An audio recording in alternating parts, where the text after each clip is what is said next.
We would prefer to not have kids on the continuum of risk, if at all possible.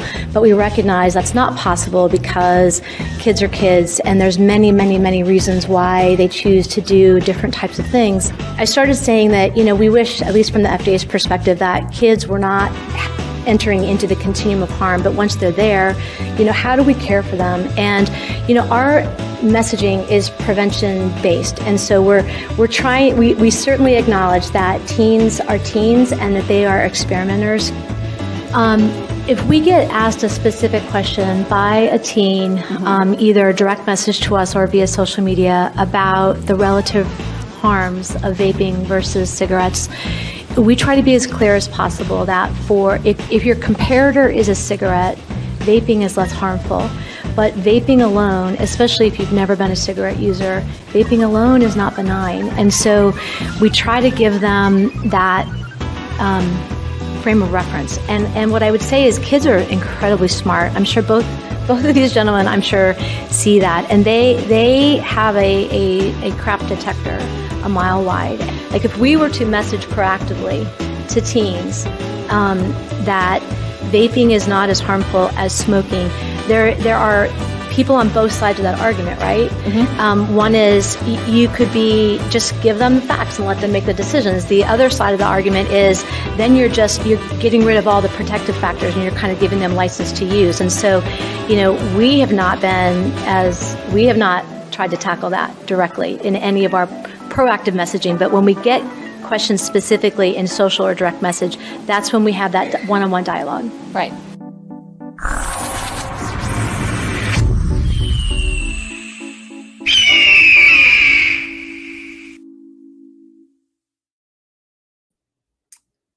Well, hello everyone. How are you doing? It's Friday here, and it's time to relax and be educated and informed. Because Kevin and I have a guest. Now I do have to warn you, Kevin is still experiencing the dangle clanks, the internet wazoo. His son is still stealing the internet from Kevin and is gatekeeping him from having a good signal. So if Kevin drops out again, he may not come back. But anyway, hello, Tom and Mallory and Omicidal and Troop. I see that Chugga is here as well. Hello, people. Let's just get Kevin in here real quick before his internet locks up again. Listen, I'm just here to smell the food. That's what I'm for. The drops, I'm done. Huh? I don't think we have any scratch and sniff. I think we should be offering our guests free food. That's what I think. If they come to the house, there's food. I just had supper before I came in here. I ordered P.F. Chang's Chinese food to be delivered tonight. Ooh.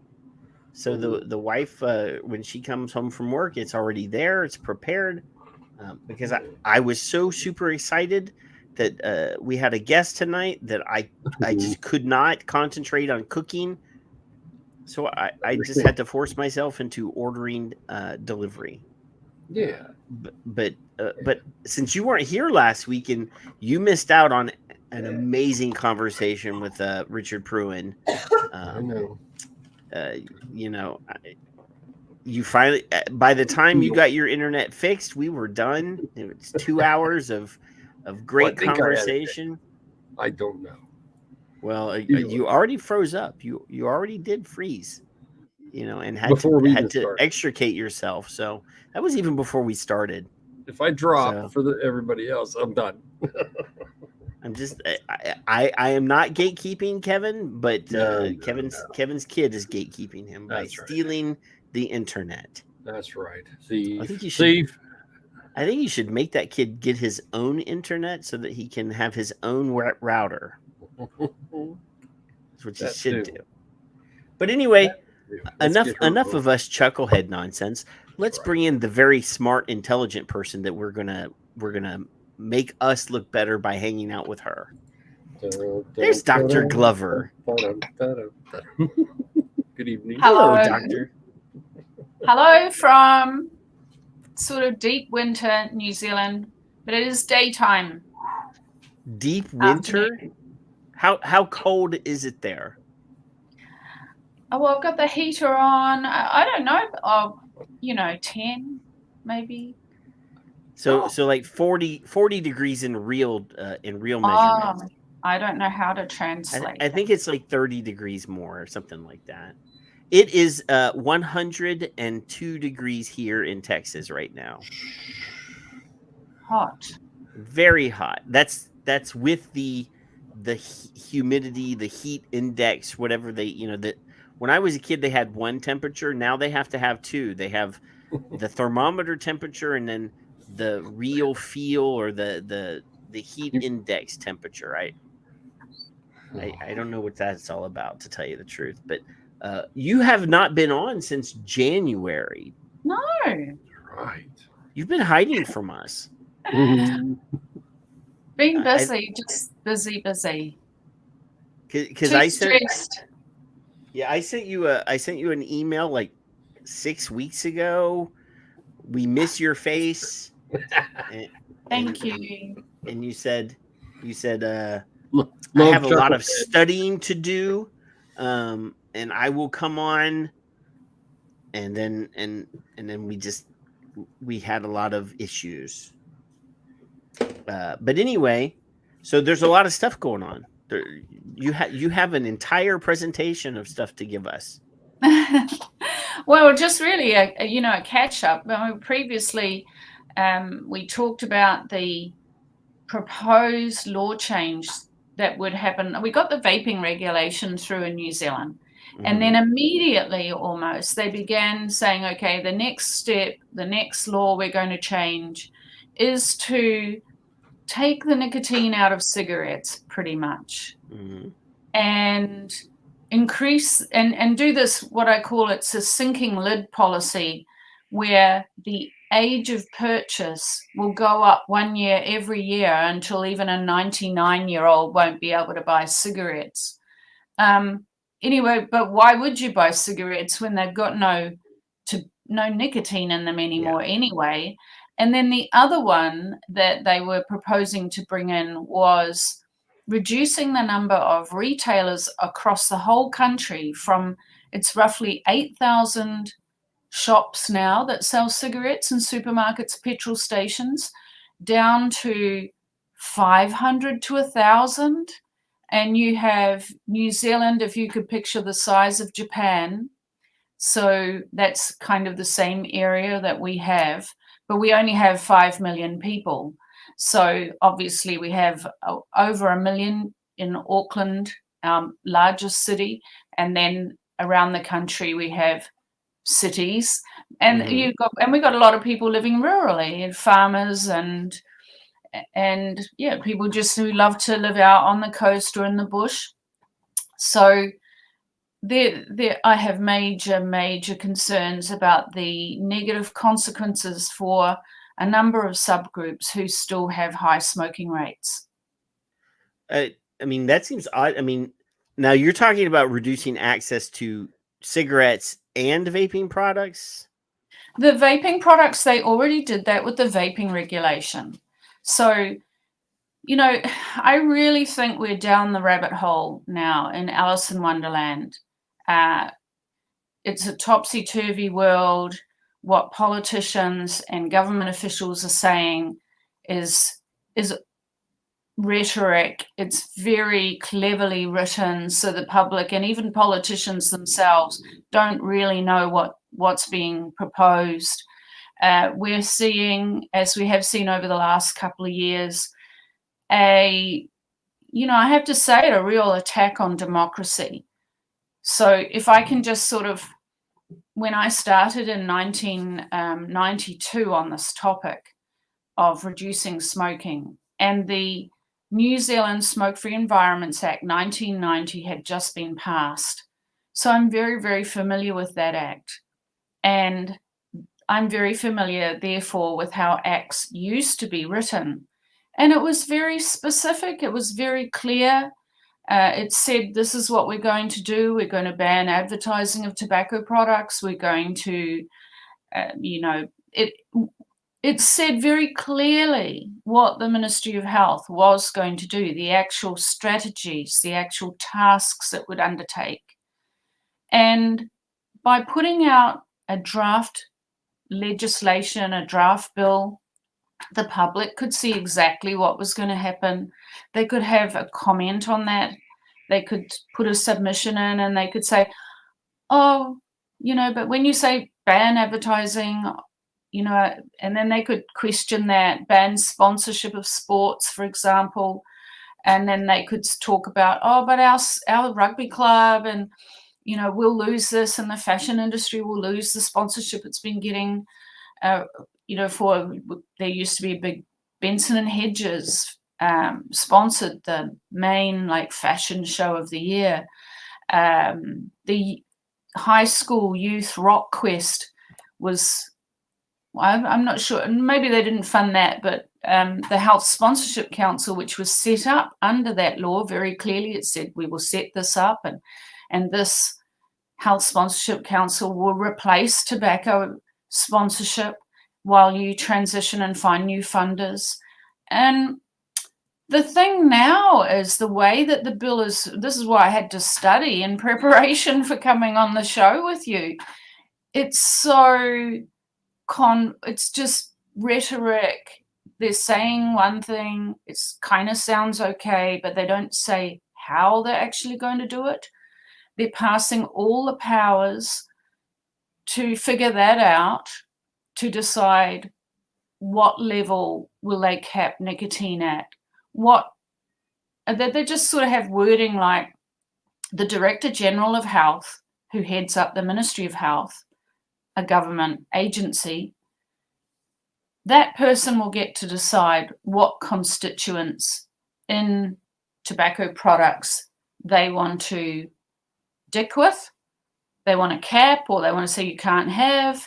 That person and his or her or their staff will solely get to decide what cap they will put on nicotine in tobacco products and cigarettes.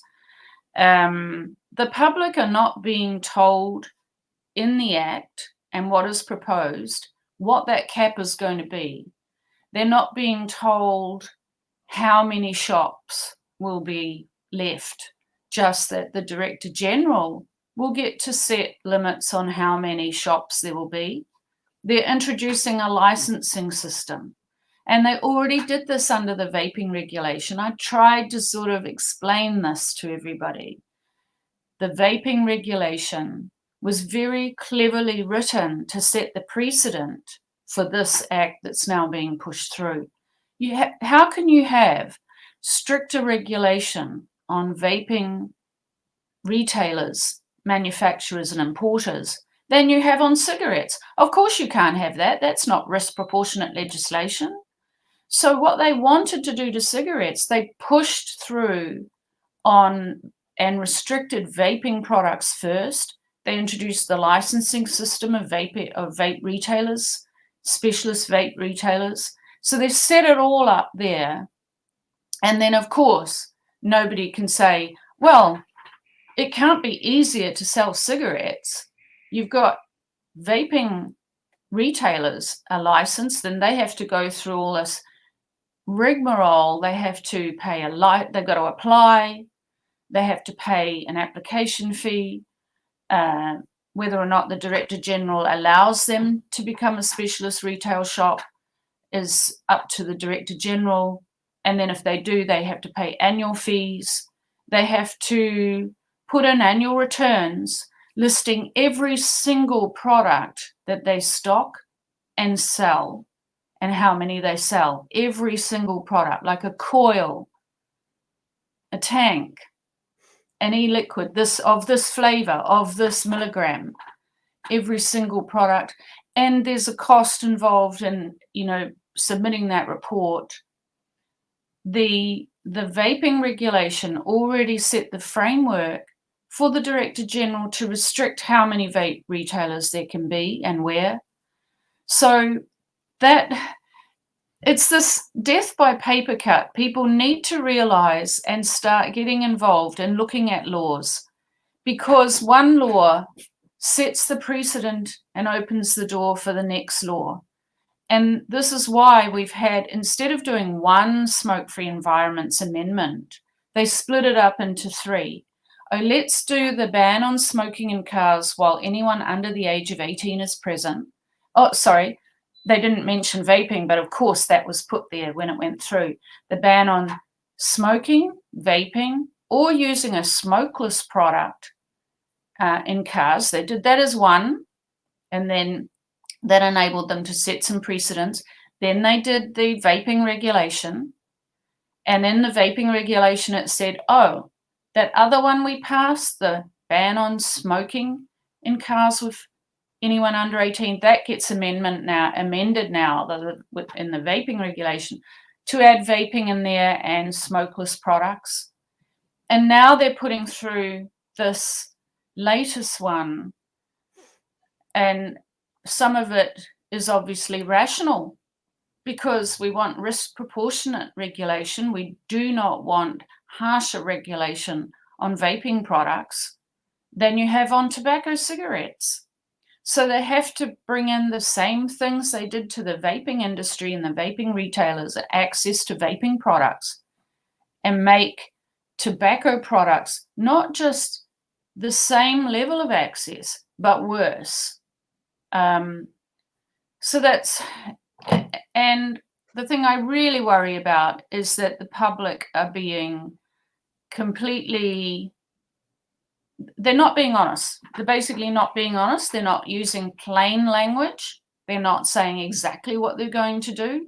It's really all about, look, do you support children? They always use the term children, which under the new act will be anybody.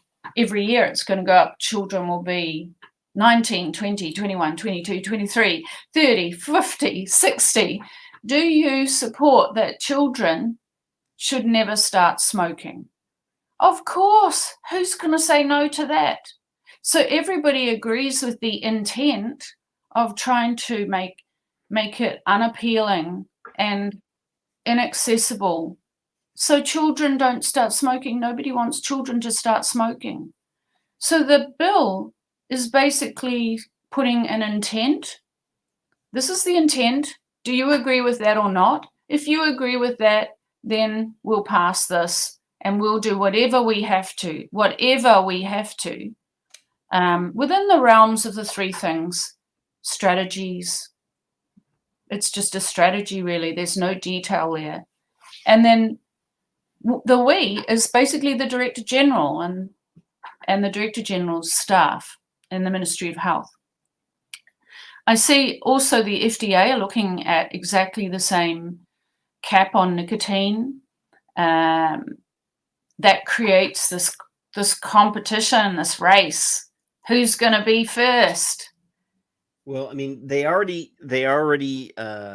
passed or gave 22nd Century their modified MRTP, which was, they said they weren't going to sell their cigarettes, even though they had already gotten their PMTA.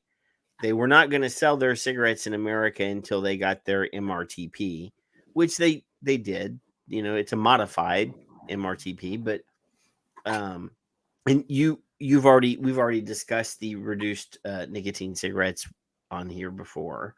But what baffles me is you're saying that even like smokeless tobacco products, if you get caught with a 17-year-old kid in the car and you've got chewing tobacco, that is somehow deleterious to their health and that they're going to cite you for that. Wow. So we don't have smokeless tobacco. So in the vaping regulation, they also slipped in the ban on oral tobacco and nicotine products. And we've never had chewing tobacco. That was in the Smoke-Free Environments Act 1990. So that was banned back then.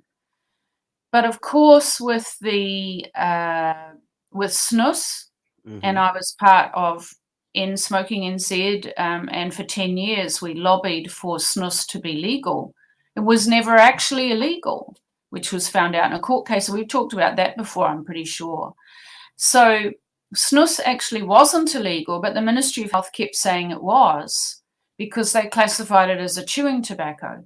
But the law clearly said tobacco products intended for chewing, but you don't chew snus. So, I think there needs to be way more lawyers involved in this, not lawyers paid by the Ministry of Health to say what they want them to say, but other lawyers who care about social justice and honesty and the letter of the law and what words mean. And so in the vaping regulation, they well and truly spelled it out that oral tobacco and nicotine products are banned. So in that law, when they refer to smokeless, they're actually referring to the heated tobacco product. So the heated tobacco product, so I think the Ministry of Health took Philip Morris to court to charge them for bringing in the IQOS heated tobacco product into New Zealand and selling it. And it got kicked out of court because the judge said, well, it's got tobacco in it. It's a tobacco product. So it comes under the same laws that govern tobacco products, cigarettes. Mm-hmm. So this is now being clarified in the Vaping Regulation Act as well. So everyone thought that was just about vaping, but in doing so, it was really an attack on harm reduction. They banned oral tobacco and nicotine pouches. They didn't ban the heated tobacco product. That's sort of listed in the Act as a separate product. And it is for sale here, but because advertising is banned, nobody knows it's there. Nobody knows. And one of our voices of the 5% study participants actually said something about the heated tobacco. They just call it a vape. So the surveys that are saying, do you smoke, do you vape, etc., some people just call the heated tobacco product a vape. So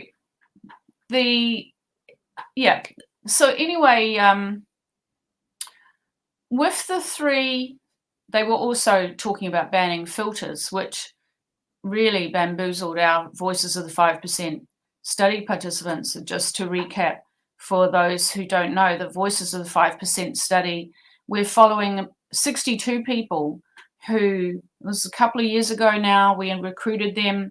They had no intention to quit smoking and or believed that they would not be able to quit smoking by 2025, which is the finish line that the government's going for. We'll be down to 5% or below by 2025 across the population, which is not going to happen. However, so our voices, we follow them through, and so that's voices of 5%, and I keep referring to that. And we have some GFN, Global Forum on Nicotine, fivers, their little 5-minute videos, both last year and this year, if people want to start seeing some of the preliminary results coming from that study. So they dropped the filters. Our participants were like, but why would they ban filters? Doesn't that reduce the harm? No, it doesn't. But people were like, this is nonsensical. And the argument they were putting was, oh, it's good for the environment. There won't be all cigarette butts lying around. Anyway, that got dropped. So that's not in the bill. So we'll leave that one aside. The 3 strategies this bill is pushing through, and I haven't read all of the fine print yet. So there may be other stuff. There's always other stuff. Is to license all of the retailers who sell cigarettes. They have to apply to be a retailer to sell. There's going to be a cap on that. So this is another sinking lid policy, which they don't talk about in the law, but it's been talked about for 2 decades here in the tobacco control sector. So when you set up the licensing system, very, very expensive. We're talking $2-3 million a year to set that up and administer it, employ all of those staff to monitor that. You've got to have enforcement staff, etc. So a very expensive system. And retailers, there's quite a big high turnover, so it's quite a big job to keep track of who is actually a retailer. So anyway, the licensing system, and then straight off the bat from when the law and that clause will take effect, they'll have to transition that one, and I'm not sure of how long they're going to give retailers to transition either to an approved retailer and or you're not allowed to sell it anymore, so they have to give them time to sell out their stock and then go broke and shut down. As many are going to be pretty much, especially the smaller family-owned ones. So getting rid of where you can buy cigarettes and the sinking lid on their age. So New Zealand, we have it's a R18 that will go up from 2027 by 1 year every year, endlessly.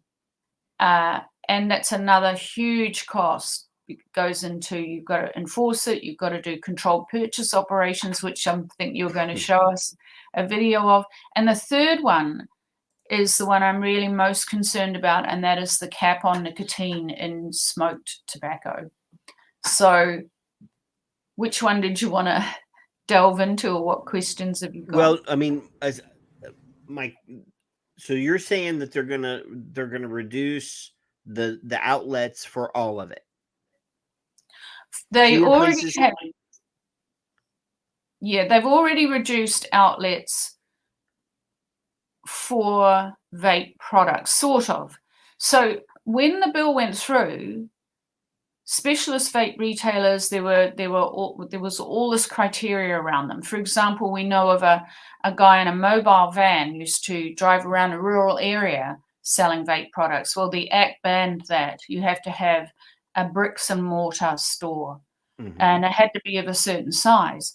And then just across the road, the dairy here in this local where my business is, he and many other small corner convenience stores, so they were allowed to continue selling vape products, but only tobacco flavor, menthol, and mint, no other flavors. Then what happened after the law changed, all these small convenience stores began to set up like a little cupboard. So you come into the shop, and then just inside the door, there's like a little cupboard, and it's got a door. You go, there's room for like 1 or 2 people to stand inside the cupboard on the customer side of the counter. Then you've got the counter with a till, and then behind that you have your shelves of vaping products, including flavored e-liquids. Mm-hmm. So I thought, what's going on here? I'm pretty sure that they don't meet the criteria, like the size of the shop, to be a specialist vape store. And we looked at, Chugga and I, we looked at the Act, and it was gone. That criteria that would have prevented them from doing that was gone. So somewhere between the bill passing and it being written, small convenience stores can now have inset inside their store a specialist vape store, which is basically the size of a small cupboard, much smaller than that prison cell behind you, Kevin. So does that increase access? I mean, it's no less than what we had before. The small convenience stores were already selling minimal, vape products, pod systems, and flavored e-liquid in that. So they still can. They're still doing that. Just at cost they had to apply to become a specialist retailer. They had to spend all the money putting this cupboard in there, which is a specialist vape store. And I worry about the smaller retailers, because at first I thought that some builder was going around ripping them off and telling them, well, why don't you do this? Everybody else is, and I'll charge you, I don't know, $1,800 to build this little cupboard for you. And then, of course, they had the, I think, around $1,600 application fee. And so we thought there was going to be less stores and less access to vaping products. Chugga tells me that some vape stores have shut down due to the compliance costs, the application fees, and all of the fees that they have to pay, which the Director General can increase at will and says, oh, it has to be reasonable. So it's what the government calls a cost recovery system. So, when I say, hang on a minute, you're going to take $2 to $3 million a year from taxpayers to monitor and enforce and set up this bureaucracy and red tape. And they go, no, it's going to be cost recovery, and the stores will be paying through the fee system, which means the customer pays, because then all the prices have to go up. Yeah. So some vape retailers have shut down because of the compliance costs. Well, they have to get a license, right? They have to apply for a vape license. So now they've done that here in some of the states. They had pushed through those, and they used essentially the tobacco retailer license system as the roadmap for developing their vape license system. Yeah. Now, I don't know if they do this in New Zealand, but if you have any criminal background at all, if you have anything at all that says that you're not an angel in your background, you can't get a tobacco license. So here, at least, because people that are in the vaping industry a lot of them are in recovery. A lot of them, weren't angels when they were kids, and do have something in their history that would prevent them from passing the background check to get the tobacco license. So that messed up a lot of people here when that was going on, and some states were passing those around, and they had to put it in their wife's name, or they had to do some stuff to get around it. But something like that in New Zealand could also be a problem. I hadn't thought about that. I guess there's always ways around it, as you said, by getting the wife putting it in somebody else's name, or and then again, the states would also limit the number of licenses that they were going to allow to happen. They do that here with alcohol licenses as well. You can't. There's a set number of alcohol licenses in your town, and once they're all issued, you can't. They can't open another bar or alcohol retailer until somebody goes out of business. Exactly. So then, this is what the prohibitionists in public health have wanted. They've been arguing for decades for tobacco retailers to be licensed and controlled the same as alcohol. So the alcohol legislation set the precedent to then do that to tobacco retailers. And if cannabis was legalized, recreational cannabis for smoking was legalized, then that would automatically have a licensing system in the same way. And so just if we can, another reason some vape retailers, specialist vape stores, have shut down is because of robberies. So one major manufacturer distributor has had so many robberies of his stores that he's shut some of them down. They're just getting hit repeatedly. So we talked before about my previous studies looking at the rash of, a huge spike in robberies of tobacco, of convenience stores, petrol stations for tobacco.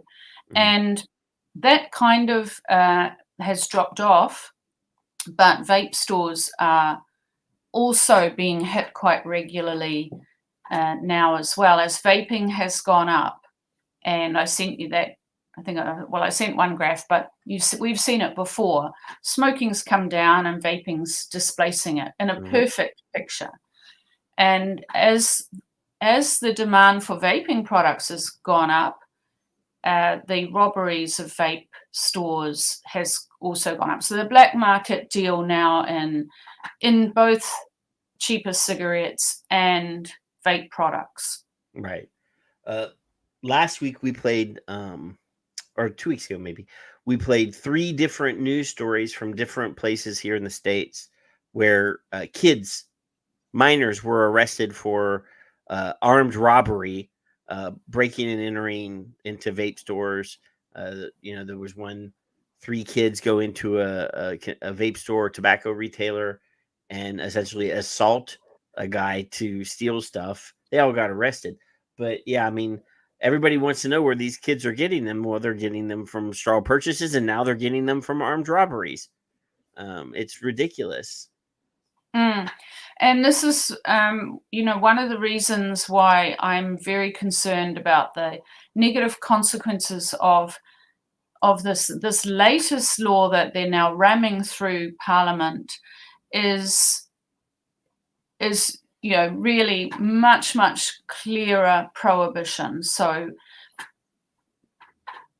and our Voices of the 5% participants, we've been asking them what they think about this. What do you think about, reducing the nicotine in cigarettes to such a low level that, basically won't work? So, I mean, I think a good analogy is, your car that runs on petrol. What they're planning to do is at a certain date, you just will not be able, they're going to ban the engine. Yeah. Combustible engines will be banned. And, so there's just the wording. If you analyze the wording they use, for example, they say that the smoke-free Aotearoa, that's the Māori new name that's being adopted for New Zealand. So the Smoke-Free New Zealand 2025 action plan sets out several measures that focus less on influencing consumer behaviour and more on changing the smoking environment. It's absolutely about influencing consumer behaviour. If you ban combustible car engines, people won't be able to drive them, right? They won't be able to drive the car. They will have to change their behaviour. And so some of our participants, because this is completely untried in the real world, nobody knows what would happen in a market if you just took the nicotine out. And we're talking reducing it to the yield would be so low, we'd ban the engine.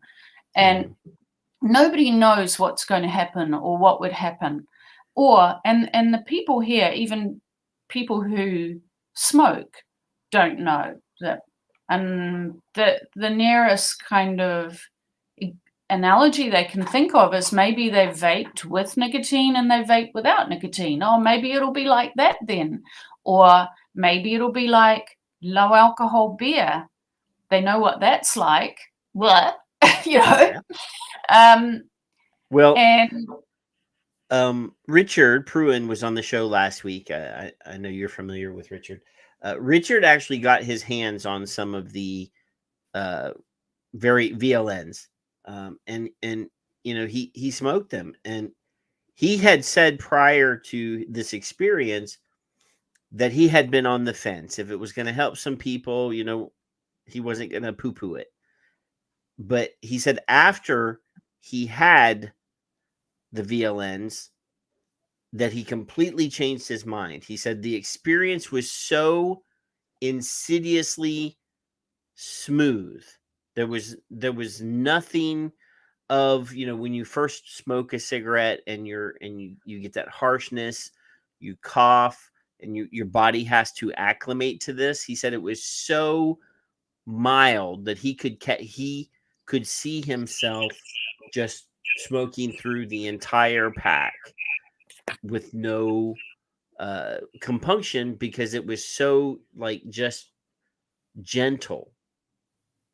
And we all know they've already admitted, we have them admitting it on Twitter when Kevin asked them, have you reduced any of the other things that are in combustible cigarettes from your very low nicotine cigarettes? And they said, no, it absolutely has all of the same carcinogens, all of the same bad things. The only thing that we reduced was the nicotine. So I have been saying from day one that when these come out, people are going to smoke more. Do you know what level of nicotine those ones that Richard tried had? No, I mean, I know that they're the 22nd century is what he said. They were the 22nd century VLNs. Supposedly 5, if it's what is in Chicago. Okay, so because when you read the research on this, and again, there's a lot of dishonesty and in the research on this topic.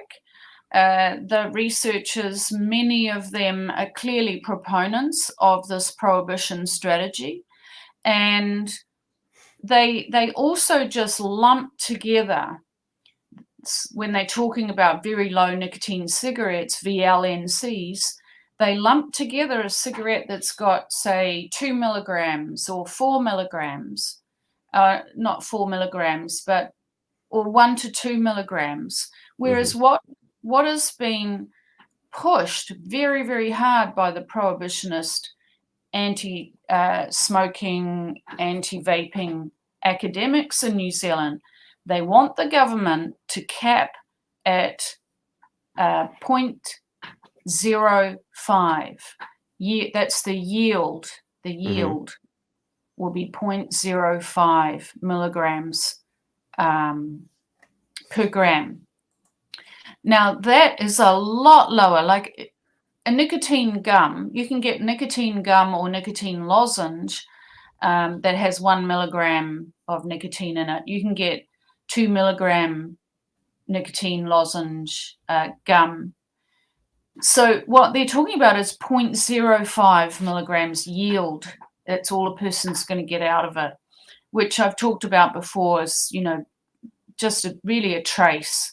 And in my filter article, which I think we looked at last time, I had the cartoon of a guy sort of with 20 cigarettes on the table and starting to get through them, because that's the equal amount of yield. You would have to smoke 20 of the current cigarettes before you got that same yield. So the VLNs, the 22nd century, are 0.5 milligram. So at 0.05, you're going from 0.5 milligrams is half a milligram to literally like 100th of the amount that's in a VLN in. So this is another dishonest strategy the researchers are using. Not only do they talk about VLNCs and pushing together like anything ranging from 0.5 to 2, they also don't clearly stipulate whether they're talking about the actual amount of nicotine in a gram of tobacco before it's smoked and the yield you get from it. So people, it's the yield is going to be so low. And see, now here's the thing is bioavailability, how much nicotine I get out of a cigarette, a regular cigarette, versus what Kevin gets out of a cigarette is not the same thing. Exactly. I mean, we're all uniquely different. Humans are different. Our metabolisms are different. Our blood flow and our lungs are different. The way nicotine passes through the blood-brain barrier is different. And the amount of nicotine that I can absorb versus what Kevin or you or anybody else can absorb, scientifically, it's provable that people get a different amount from the same product. Also, whether or not you're drinking coffee or alcohol, or you have you're on other medications that affect that bioavailability. So, but this, what's being pushed in New Zealand is so low And also the fact that we're going to go along, you're driving your car to work and to from work. You've been told we're going to ban the engine, combustible engines, and everyone has to switch to electric cars. So let's say you're going along, and then just one day, no more combustible engines. So they're going to come and they're going to rip it out, and then you will either have to get on your e-bike or walk or use public transport. So, and that, of course, that scenario is not actually being talked about as well, isn't it? But we won't go there. The proponents, the people that are, to go on the electric car, for example, the people that are advocating for that are usually, and I'm not saying this to be ugly, but environmentalists that really don't understand the science and don't understand the damage that switch is going to cause. It's just the same thing as them saying we're going to ban these cigarettes or reduced harm products. They don't understand the repercussions of what they have this sort of rose-colored glasses idea of a perfect world where if you tell people they can't do something, they're not going to do it. Kevin will be okay. You'll deal with it. You don't need that. So we're gonna help you make that decision, and you're just gonna have to stop that thing that you enjoy, that we don't like. Well, they don't care anymore, and so if we think of what's going to happen, and I have some idea of what's going to happen because our participants who currently smoke and some of them have switched to vaping and some of them, fewer, have quit. We've been asking them, like what's going to happen. So some of them have no idea what it would be like. They just go, well, I've never smoked one of those, so I don't know. Somebody wondered if maybe the nicotine isn't what's important. Maybe it's, if I go back to, maybe it's just the whole thing of sitting in the car and putting your hands on the wheel, listening to the radio. You might not be able to go anywhere, but the act of sitting in the car, maybe it's a special place. And so it might still work, They're friends and they can go and sit in the car and talk and still get reward from it. The public does not currently understand that the car without the engine is not going to be the same. It's not going to be rewarding. You are taking away, it's like taking away coffee. They may as well, it's very similar to say we're going to ban caffeine in coffee.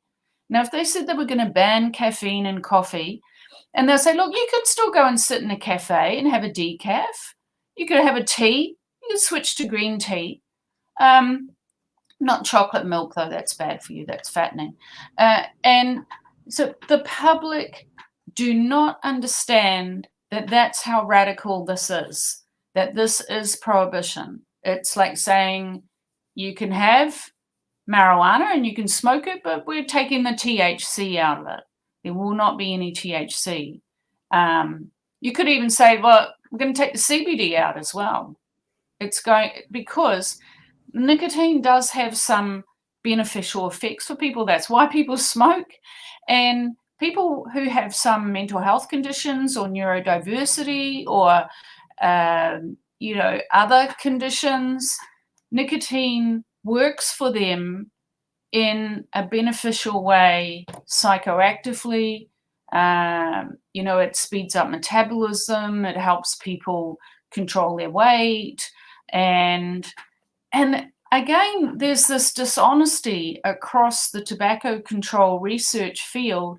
Even some people who are, in the harm reduction field, although it's not strictly harm reduction. If you support prohibition, you're not really a harm reductionist.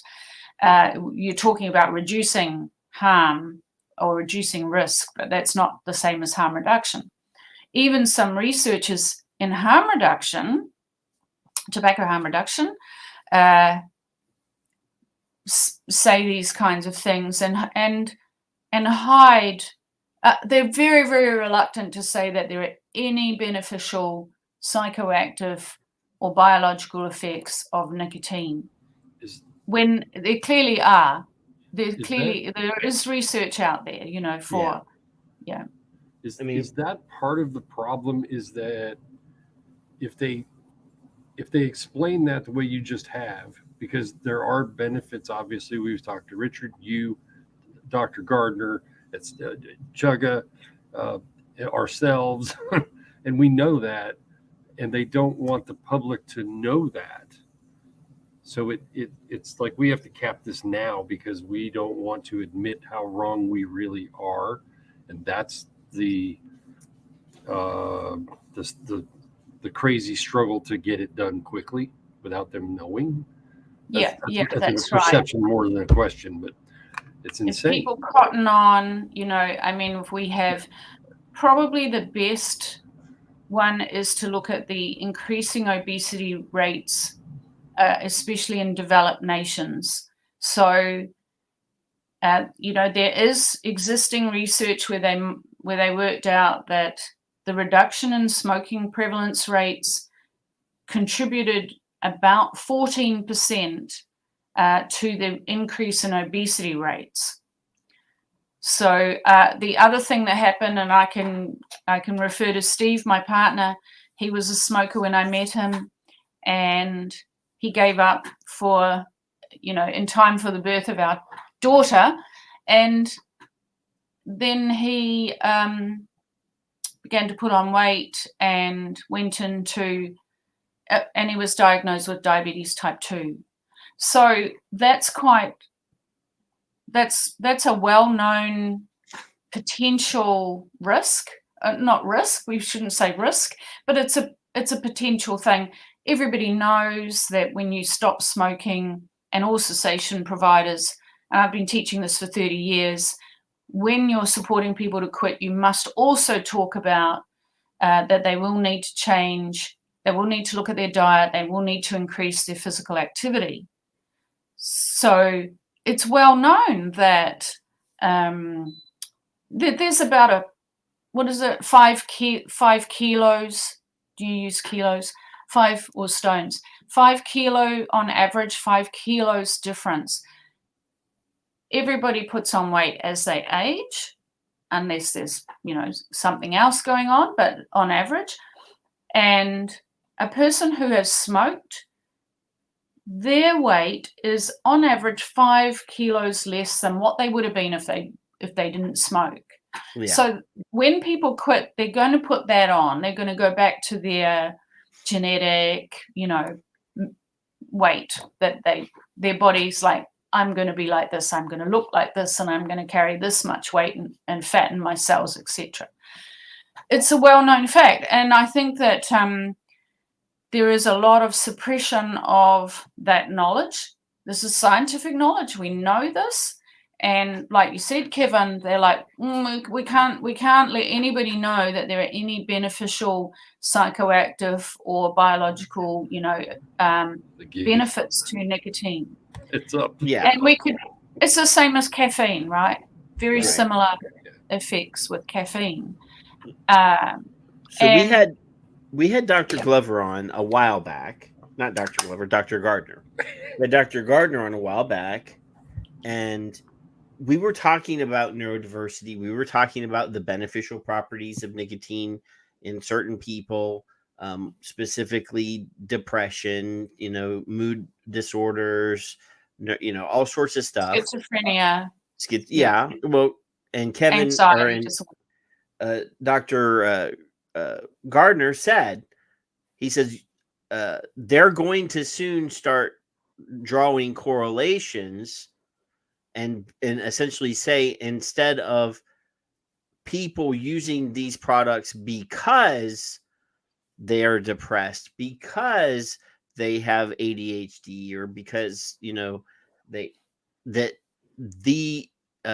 use of nicotine is what's causing these problems. And literally 3 months later, the depression sticks advertisements, you know, PSA started going out, where they're basically saying exactly what he predicted, that they're going to start blaming the nicotine for depression. They're going to start blaming the nicotine for anxiety. They're going to start blaming the nicotine for all of these problems.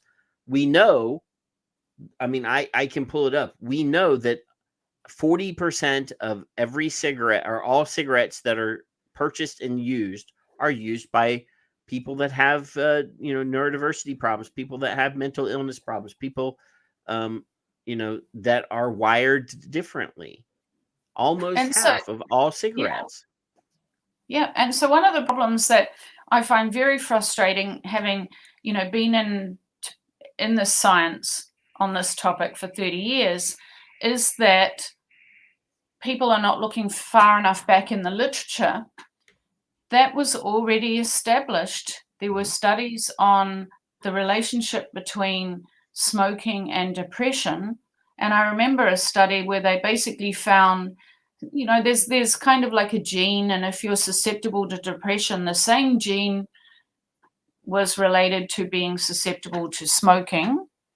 It's basically a similar thing. I mean, the other thing that gets left out of everything is, why do people smoke? Why, our participants in our study, they're like, you need to address why people smoke. The video you played at the beginning, she's talking about young people shouldn't be on the risk continuum at all. Yeah. But, they're kids and they're going to try something.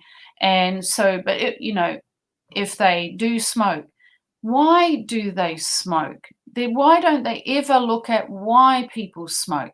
Stop abusing children. Stop sexually abusing them. Stop beating them. Stop belittling them. Stop hurting them. Stop the bullies at school.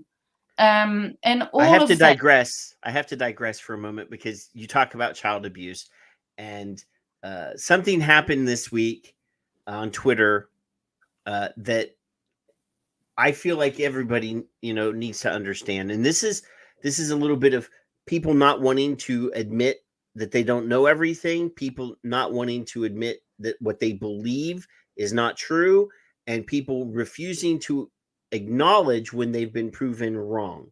So, speaking of child abuse, the Associated Press reported this week that they released a 12,000-page report showing that the Mormon Church has covered up sex abuse claims. So I immediately, because I knew this statistic, so I immediately respond, hey, don't just target religious groups. Children are victimized in every setting where adults should be protecting them. 10%, this is a true fact.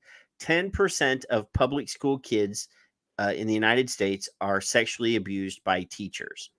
And I found a recent report that shows that not only is that number no longer accurate, but it's actually higher. 55% increase in sexual assault in American K through 12 schools. So immediately this guy starts saying that the article that I referenced doesn't say that. Stop defaming public school teachers, you shill. Now he called me a shill. To what? So I responded, okay, I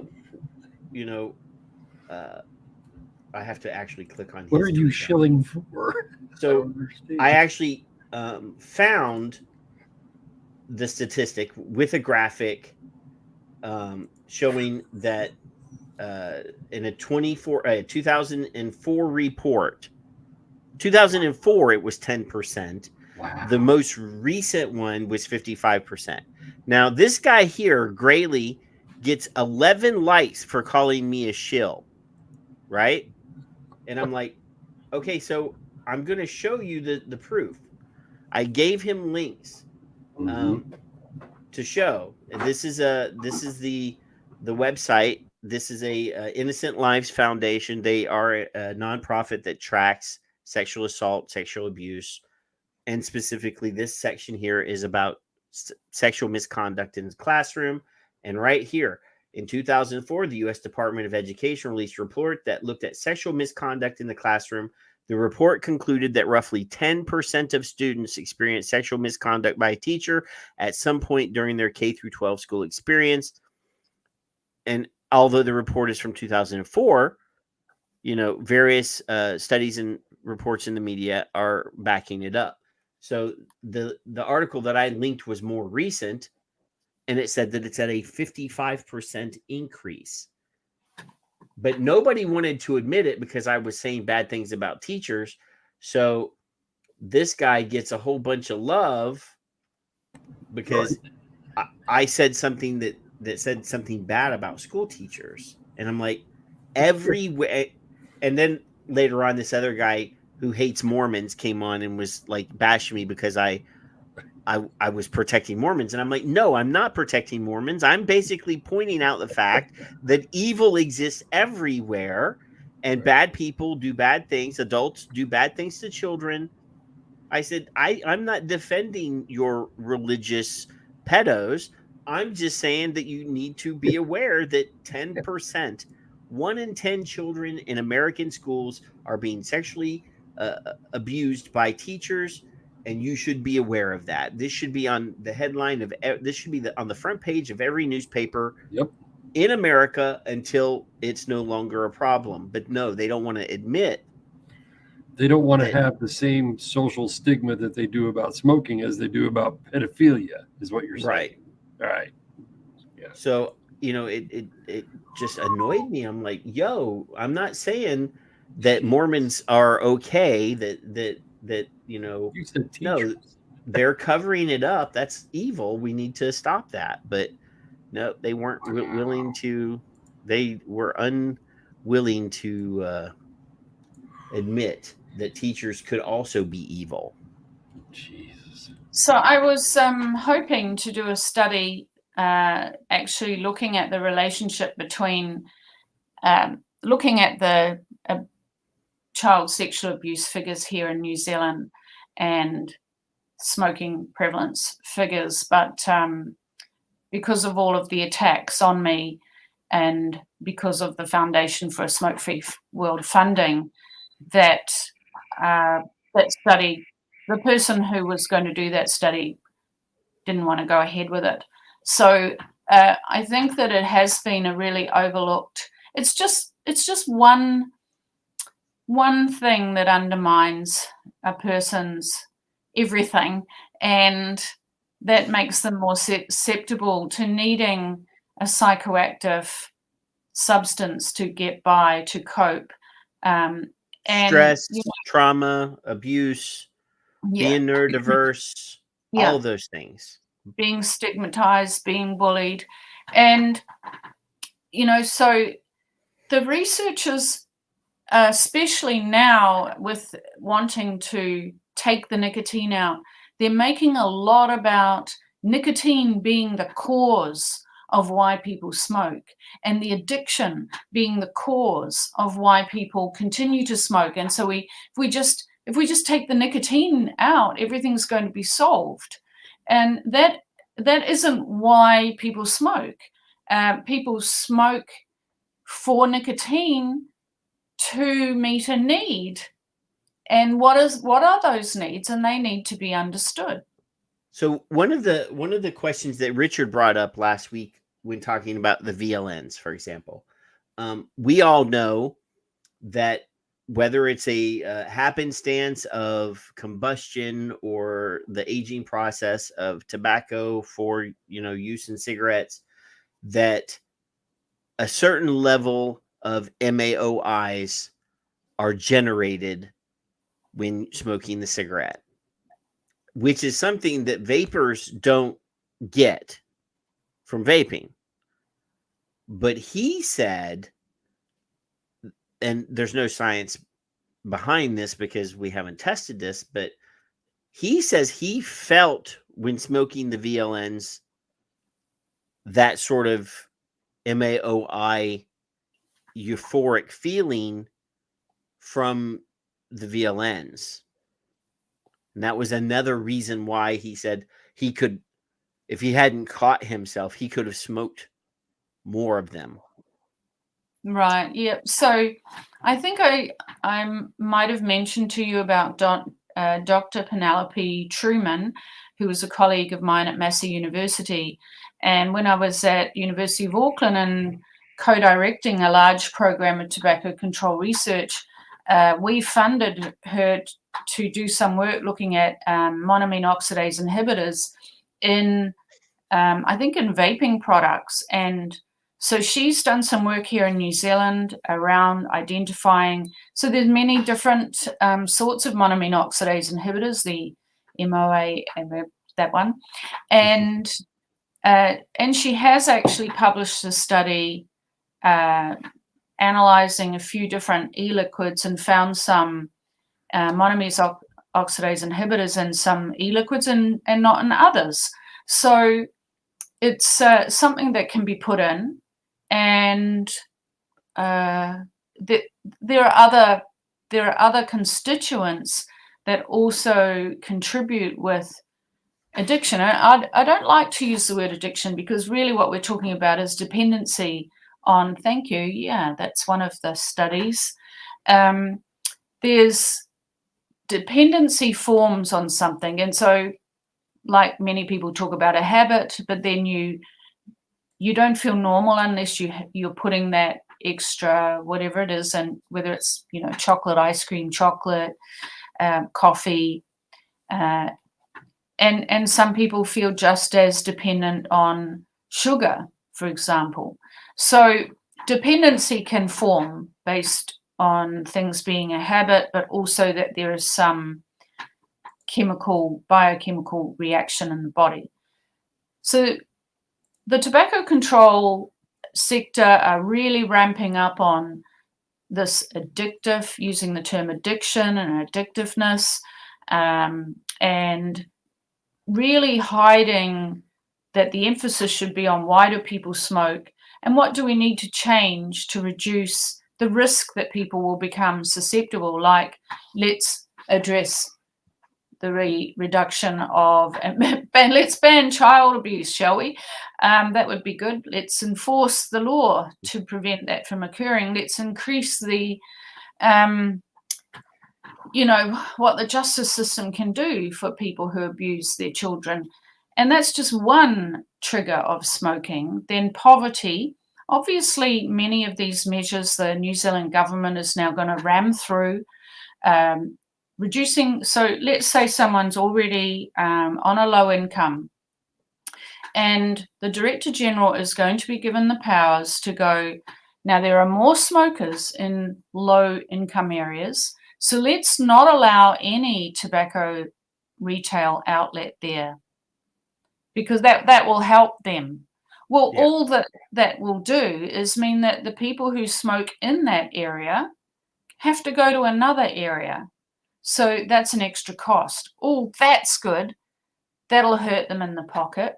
Mm-hmm. So there are unintended negative consequences in terms of increasing financial strain, and whenever they increase the cost of getting cigarettes, so people will be driven, more and more people will be driven to the black market. And if I could just talk about the black market in New Zealand. So even though we are an island way down in the Pacific and 3 hours flight to Australia, our nearest country, Fiji or wherever, there's a lot of tobacco coming in, a lot of contraband from Asia. Is managing to get in. And we've had some big cases where, a container load of cigarettes was found by customs. And another one was a container load of jib board, wall paneling. Mm-hmm. So it's the paneling, paper. Drywall. Yep, drywall, thank you, your word for it. So they'd taken out drywall at the inside and put the cigarettes in these pallets of drywall, and in the middle was this, was the tobacco. So that's happening a lot more. Of course, we will have the robberies. If the only tobacco that is on sale in a store has no nicotine, then they'll be looking for tobacco products that have the nicotine. Or as we're getting all of these ideas from our participants. They will still steal those cigarettes, and then they will put the nicotine back. They'll put the nicotine back in. One guy was like, well, I'll just get the oral nicotine spray. So we have the little oral nicotine spray, has 1 milligram in it. I'll just get that and I'll spray it on. More people will try to grow their own, and then that's already a black market source of tobacco. It's currently legal to grow your own for your own use, up to 5 kilograms of dry weight per year, and that I have, not sure if in this act they will sneak that in and like ban it.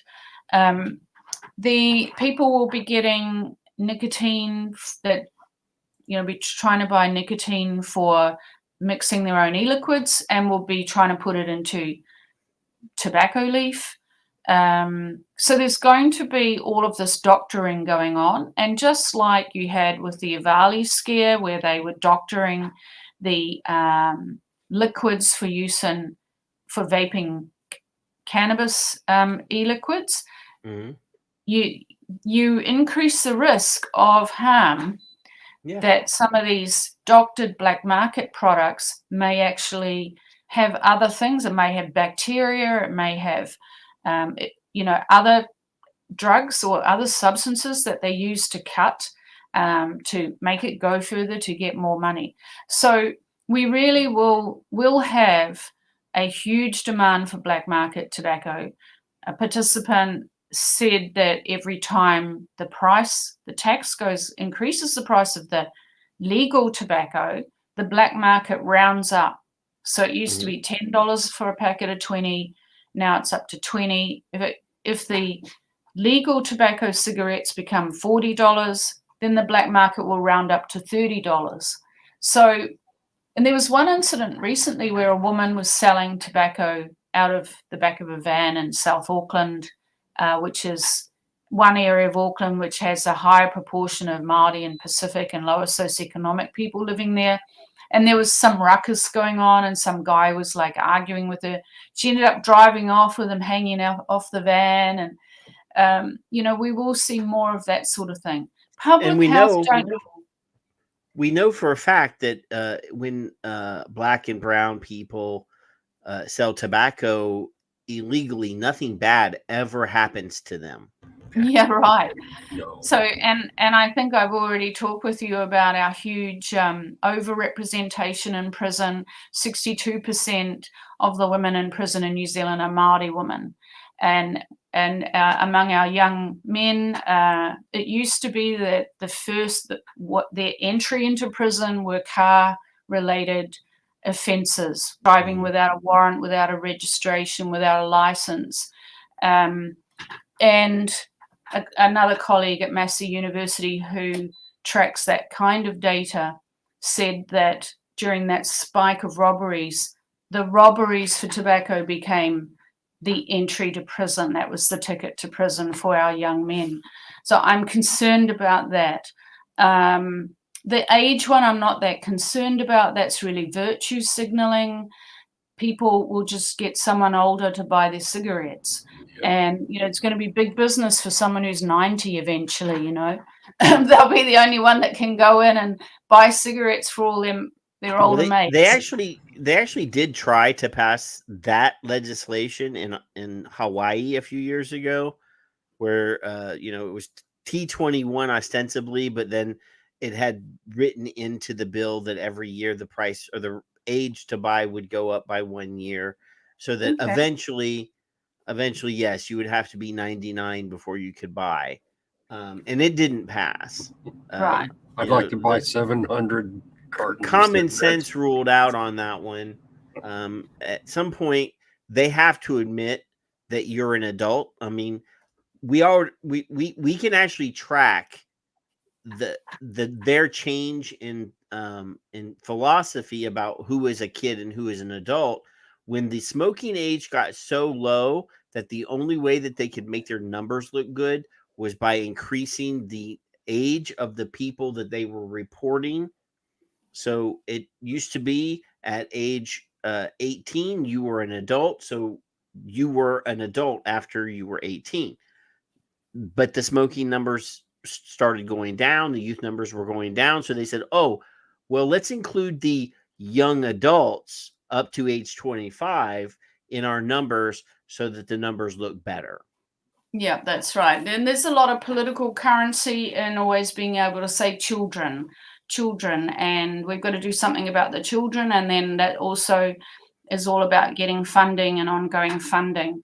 So there's several concerns. The reduction of the number of retailers, there's a whole lot of effects on business, on those smaller businesses particularly. And it's never talked about in New Zealand. You know, we're seen as kind of like, oh, we don't have the whole issue with racism that you guys do. But there is an underlying inter-ethnic war going on. Most of the cash, small retail, convenience stores and liquor stores and many of the petrol stations are now owned and run by Indian and Chinese and other Asian immigrants who have moved here.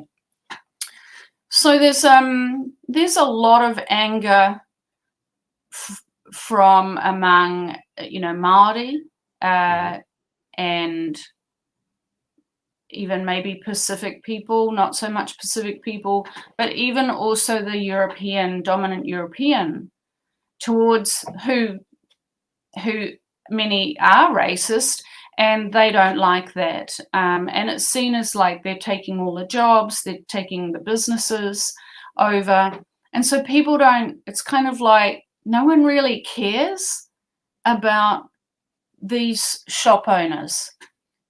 And part of it is that because they're Indian and Asian, and there's so much racism here in New Zealand, and xenophobia.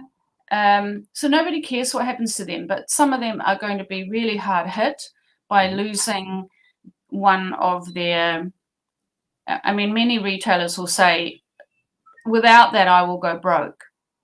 Our local retailer says that to me. How am I going to pay my mortgage? How am I going to do this or that? That's a substantial revenue stream.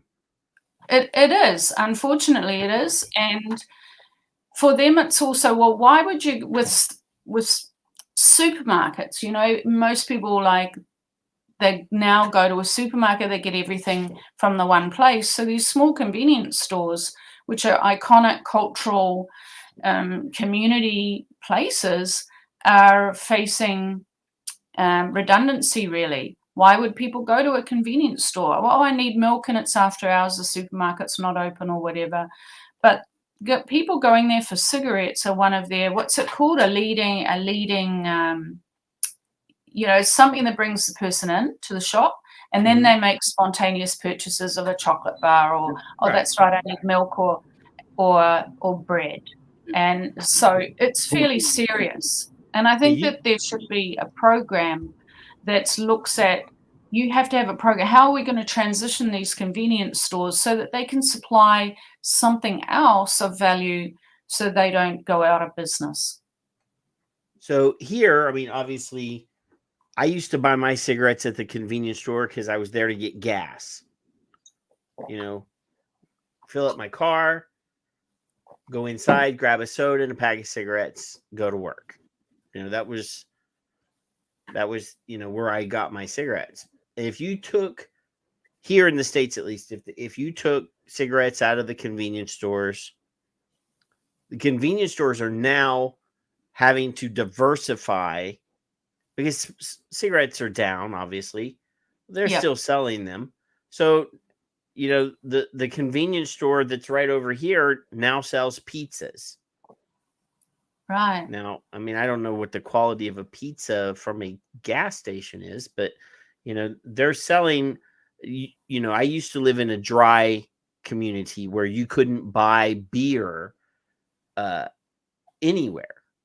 Like it was completely a dry county. So you couldn't, so the convenience stores had to sell other things because this convenience store over here has a walk-in freezer or a cooler full of beer because they make a lot of money off of beer. But yeah, I mean, you take one revenue stream away, eventually and the smaller companies they're going to get crippled.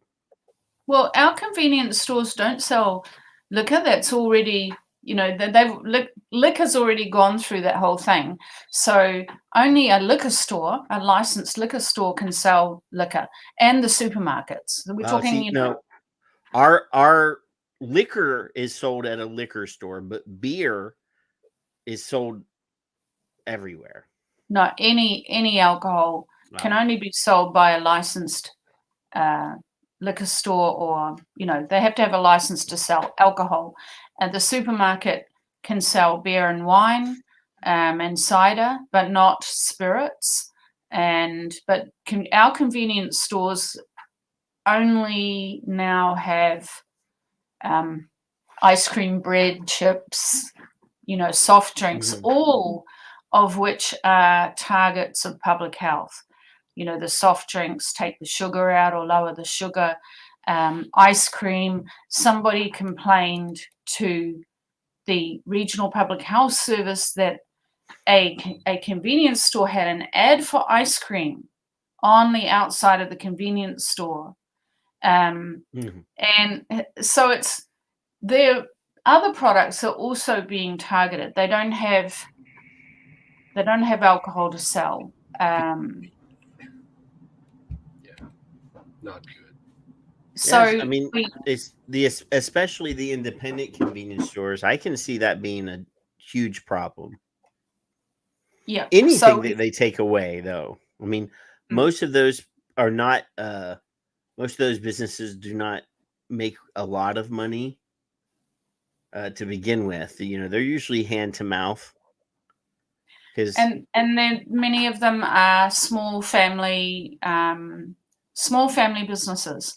So I'm concerned about them and what's going to happen to that. It's actually a social and cultural change, the ramifications and the change. This is a social change that these prohibitionists and public health academics want. They want everybody to be like them, skinny white people who... Social engineering. Yeah, it is. And there will be social changes. And some people might think, oh, that's good. I like that kind of future they're putting forward. Yeah, everybody should be like that. But when you have multicultural societies, I think that a lot more conversation should go on about whose culture is being put forward as this is the way you're to be. Well, hang on, that's your culture. I'm not saying that Māori Indigenous culture is to all be obese or drunk or whatever. I'm not saying that at all, but neither do we. If you start changing the culture, a good example is what happened to coffee, which came from Ethiopia, and then many countries initially banned coffee. And they didn't ban it for health reasons, although they tried to claim there were negative health effects of drinking coffee. Anything, they would say anything, and that's the realm we're in now with many of these academics in public health. They will say anything, your Truth Initiative and all of that. Anything, it doesn't have to be true anymore. But when coffee first began to be, moved and exported and then established around the world, in the first place, they began to try and ban the drinking of coffee. What they were trying to stop was the fact that people were getting together and having a drink of coffee together and talking. And they'd talk about politics and they'd talk about what they didn't like. That's what they wanted to stop. And that's the same, anyone who smokes would, that smoking was a very social thing. They had to stop these people getting together and talking. And pubs, look at what's happened to pubs, where people drink in the UK especially, how they've decimated the corner pub which used to be like a community hub, and it was a place where people could go. Older people were welcome, not all ages, but so part of the social change that is being pushed through, and there is no discussion about that at all. And so the other thing that I think every other country should be concerned about, and you guys are already looking, your FDA is already looking at taking the nicotine out of, or capping the nicotine at a very low level as well, is that tobacco control do not work in isolation and just in their own country. It is a global connected network of people, and they strategize across the world. And this is why 2 days after it was announced, Biden, I think, announced about capping nicotine, our prime minister, it was announced here 2 days after. And so there's a domino effect. All they need is one country to do it, and then they will push it on all of the other countries, especially low middle income countries. Like, look at India. They just banned vaping and e-cigarette products from the get-go, right at the very beginning. Many of those low middle income countries don't have time to have this massive bureaucracy with a department that looks at lungs and smoking, and a department that looks at alcohol, and another department that looks at driving injuries. They do not have the infrastructure, they do not have the economy to support such huge bureaucratic structures down to these like minute sort of details. And so they just are told, by the Framework Convention Tobacco Control Secretariat, the World Health Organization, do this. And they don't have time or money.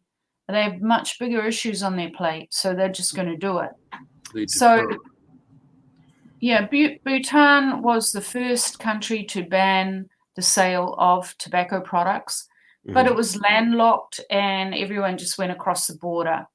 So they also, there was also a city in, I think it was the Philippines, that brought in this the age one as well.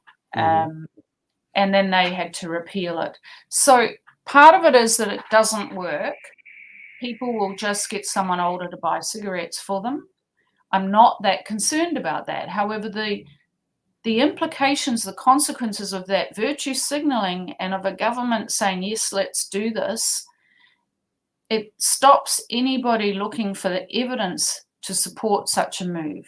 It stops anybody even looking at the consequences of such a move, i.e. black market.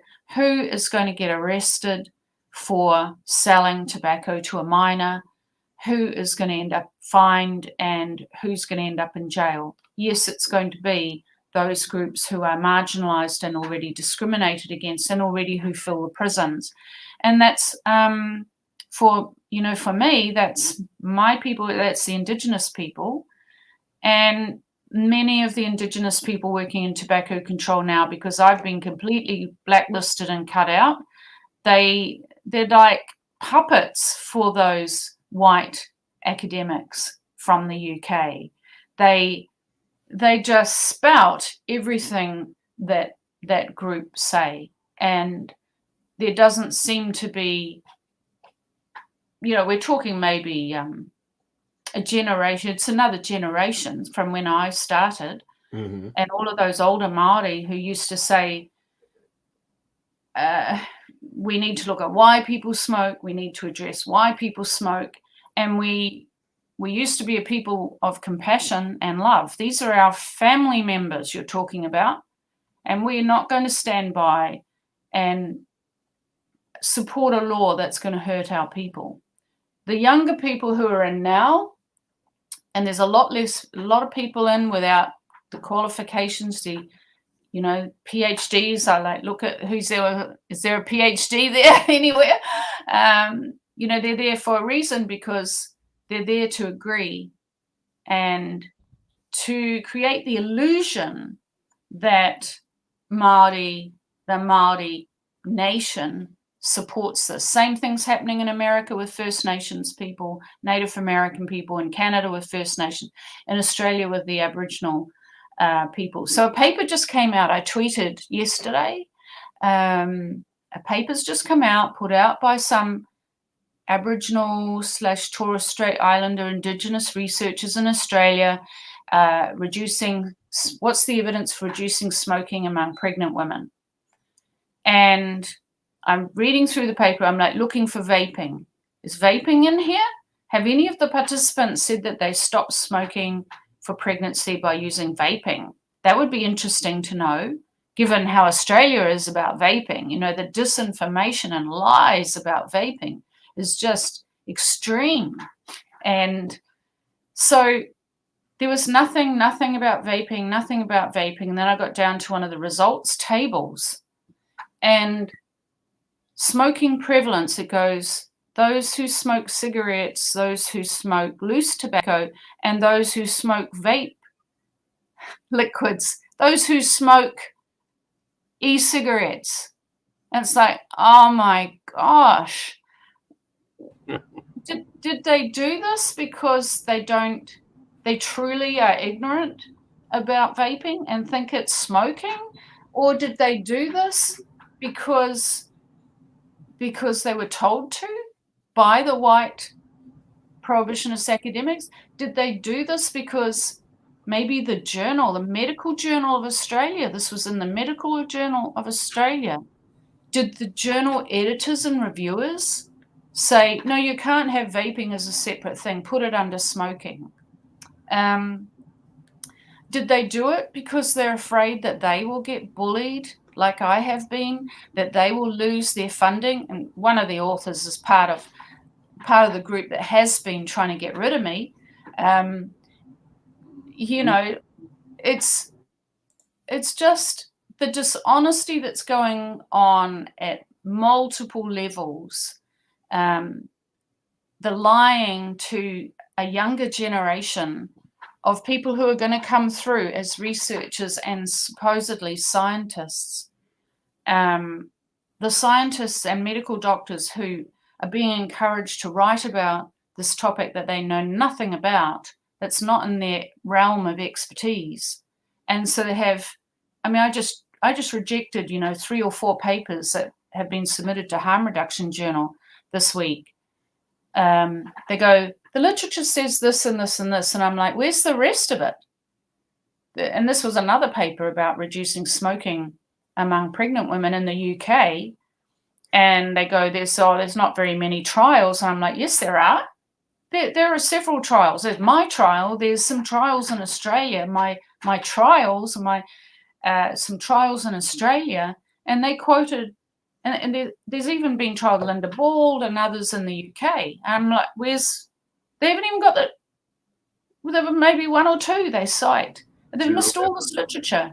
That isn't because it science. says what they want. It's because it's the conclusion that they want. Well, they're not from the tobacco control sector, so they don't know the topic, and they don't know there's more literature, and they clearly have been lazy and didn't look for it. Maybe they didn't look internationally what literature in other countries is there. So it's flawed, scientifically flawed, and that's just across the board. Another paper I had rejected seems relevant to one of my current studies, Voices, and looking at the facilitators and barriers to switching to vaping or to quitting. Oh, this paper looks just like, it's got a similar topic, might be relevant. And I started reading it. It's another paper that I rejected. They only had 11 people, 11 participants. And it's like, that's a pretty large cross section right there. Yeah, 11. That's right. Because you can extrapolate. Hey, we could actually do a study right now with the 16 people that are showing up in the chat room that are talking. 16. Wow, how many people quit smoking with vaping? We could do 100%. We wouldn't even have to try. Yeah. So, it's there's so much deliberate disinformation. It's not just misinformation. They're deliberately misinforming people. They're deliberately misleading people. And when I was at the Global Forum on Nicotine, a book was suggested to me, and I've been reading that, and that is fascinating. It's about your Tony Fauci, and that's just been absolutely eye-opening. That exactly what they're doing to vaping, to the vaping industry, to any academics who are pro harm reduction. It's all, the model is all there. What Tony Fauci did around HIV/AIDS, going back, like the author says, this model of bullying, of silencing scientists, of everything I've been through was set, and he started that in the 80s, silencing, cancelling scientists. So absolutely fascinating. And then, of course, we've just been through COVID and a lot of it there. The role of big companies, of pharmaceutical companies. And now, so something strange happened here. I'm sure I saw the other day that a vape distributor in New Zealand is supporting this law change that's being rammed through.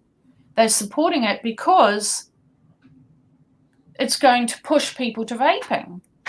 And now that person, that they are not harm reductionist. I mean, that's a wallet patter right there. That's somebody that's looking out for their interests. Yeah, and throwing people who smoke under the bus. Exactly. And and that's hard when, I fought very hard for vaping to become established as an alternative to smoking, and then people in the vape industry throw smokers under the bus for their own.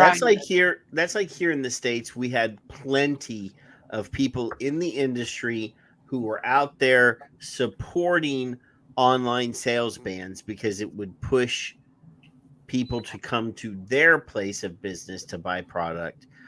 But again, people that live in rural areas, throw them right under the bus. People that don't live anywhere near a vape retailer, fuck them. I don't care about them. But yeah, these are the same people that you'd see tweeting all the time. Vaping saved my life. I'm here to save the smoker. And then, let's make it impossible for these people that live out of town. And I had a dumbass on this show.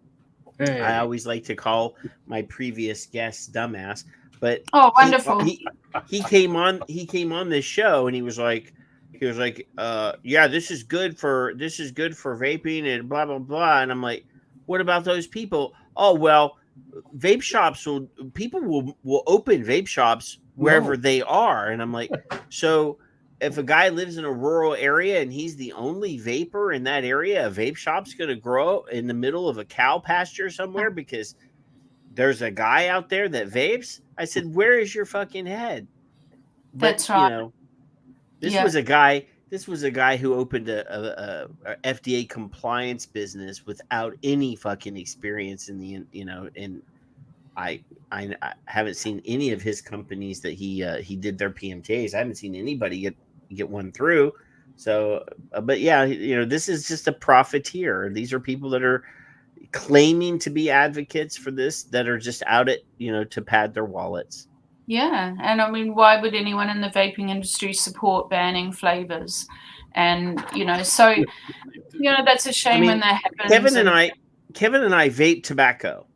Like everybody knows that we vape tobacco, but I am not going to sit here and throw every one of my friends that vapes under the bus. I'm going to be here to fight for them, even though it really doesn't affect me because I vape tobacco. If I said I wanted flavors banned, my wife would beat the hell out of me. Yes, she would. She actually loves flavors. More than she usually does. So the other thing that would be great if you just to promote our global forum on nicotine fibers, these small 5-minute videos, so very easy for people to consume. And one of them is, again, it's relevant to the DNICS, the denicotinization policy. And denicotinization is the word that our Associate Minister of Health used when she was explaining this law that's going to go through. So there's, when she spoke, there was no hiding the intent or this. What they're going to do is denicotinize, basically. So this whole term of very low nicotine is a distraction from what's actually planned. But anyway, there have been a couple of surveys. Public policy should be based on evidence. It should have evidence of real life impact and consequences so that politicians can make a decision about, do we want those consequences to occur? Aren't you just pushing a whole lot of harm from your bureaucracy over there that deals with lungs to this other one over here that deals with crime? Yep. So you are supposed to have evidence, and the public should have it clearly explained to them what is going to happen, and is that what you want? And this is going to happen, and these are going to be the consequences, and these are the people that are going to be hurt, and in this way. Well, none of that is happening, but there were 2 surveys claiming that over 70% of New Zealanders support this law that is being rammed through over the next 1 to 2 months. Now, how can you ask somebody, how can somebody, if you're doing a survey or a poll, it's pretty much like on a scale, or do you agree, strongly agree, don't know, or disagree or strongly disagree. A survey is only going to give you a few. You're forced to choose between the options that are there. Yep. And they're claiming people support. I think that is scientifically flawed, because people need to, do they comprehend what they're being asked? How can you comprehend, do you support this, if you don't know anything about what that would be like? Like, if we go out, actually, I think if we went out and said, do you support decaffeinating, a ban on caffeine in all products? I think most people would go, nah, because actually they do know what decaf is like. Well, and I think that unlike us, the global caffeine lobby, the soft drink companies, the coffee people, energy drinks, they got more money than God, and so that ain't happening. But no, I mean, so that's like when Bloomberg tried to ban caffeinated beverages of a certain size in New York City. That flew like a lead balloon and didn't happen, because as much power and money as he has, there are still people that have more push than he does. And as long as they cooperate with each other, they can make anything happen. And yes, but if you go back to, if you survey people, your population, and obviously you're only ever surveying a representative sample, and you say, would you support removing caffeine from products to prevent children from ever starting to drink coffee? Yep. Well, in New Zealand and in most populations, people know what decaf is like. In no population in the world, does the public or the population know what a cigarette with roughly pretty much without nicotine is like. They don't even know what it's like. So how can they say whether or not they would support that? So one of my GFN fibers, what we've looked at is the cognitive process that people go through when they're presented with a novel question like this, a novel product or stimulus. What's the cognitive process we go through to work out? And so that little GFN5, I walk people through the model. The first reaction our participants had was kind of like a, wow, could they really do that? And so sort of shock, so it's more like first there's an emotional affective reaction to some novel concept. Yeah. Then they go to their mental filing cabinet and they look for, what do I know about this? And what's my experience been of this? But of course, with these pretty much no nicotine cigarettes, nobody's got any experience of them unless they've been in a clinical trial, and there's very few of them anywhere. Nobody's got any experience of it. So they go to their filing cabinet, there's nothing there. You got to put my name search in the search thing, and it will yours come is up. Right here. Oh, yeah. And so How they'll go form an opinion. Exactly that one. And so they look in their filing cabinet. I don't have anything in there. I've never experienced this, and I've never heard of this, and I've no idea about this. So then they go to the next drawer in the filing cabinet, and they go, well, what would it be like? Maybe, and that's where they come up with, it might be like low beer, it might be like vaping without nicotine, and then they then start to form an opinion. Then they will check their opinion against their values. And so this is where some of our participants will say, well, I don't agree with taking away people's personal choices. We're adults, like what you say, liberty. And some people will say, well, I do support that children, anything that will stop children from starting to smoke. So they are supporting the intent that is claimed. Yes. The intent. And back to where we started. But when everyone would support that. When you are making now this is just me coming from a position of human nature and knowing psychology and how people work. The moment, for example, you say, well, I would support anything to prevent kids from doing something that I don't want them to do. Yeah. It is our nature, especially in development as a child, to test boundaries. We do that. It's just part of being a human being and part of the developmental process. You tell me as a child, you can't do that thing. It's like when a teenage boy finds dad's stash of Playboys and the dad says, don't you touch those Playboys. What?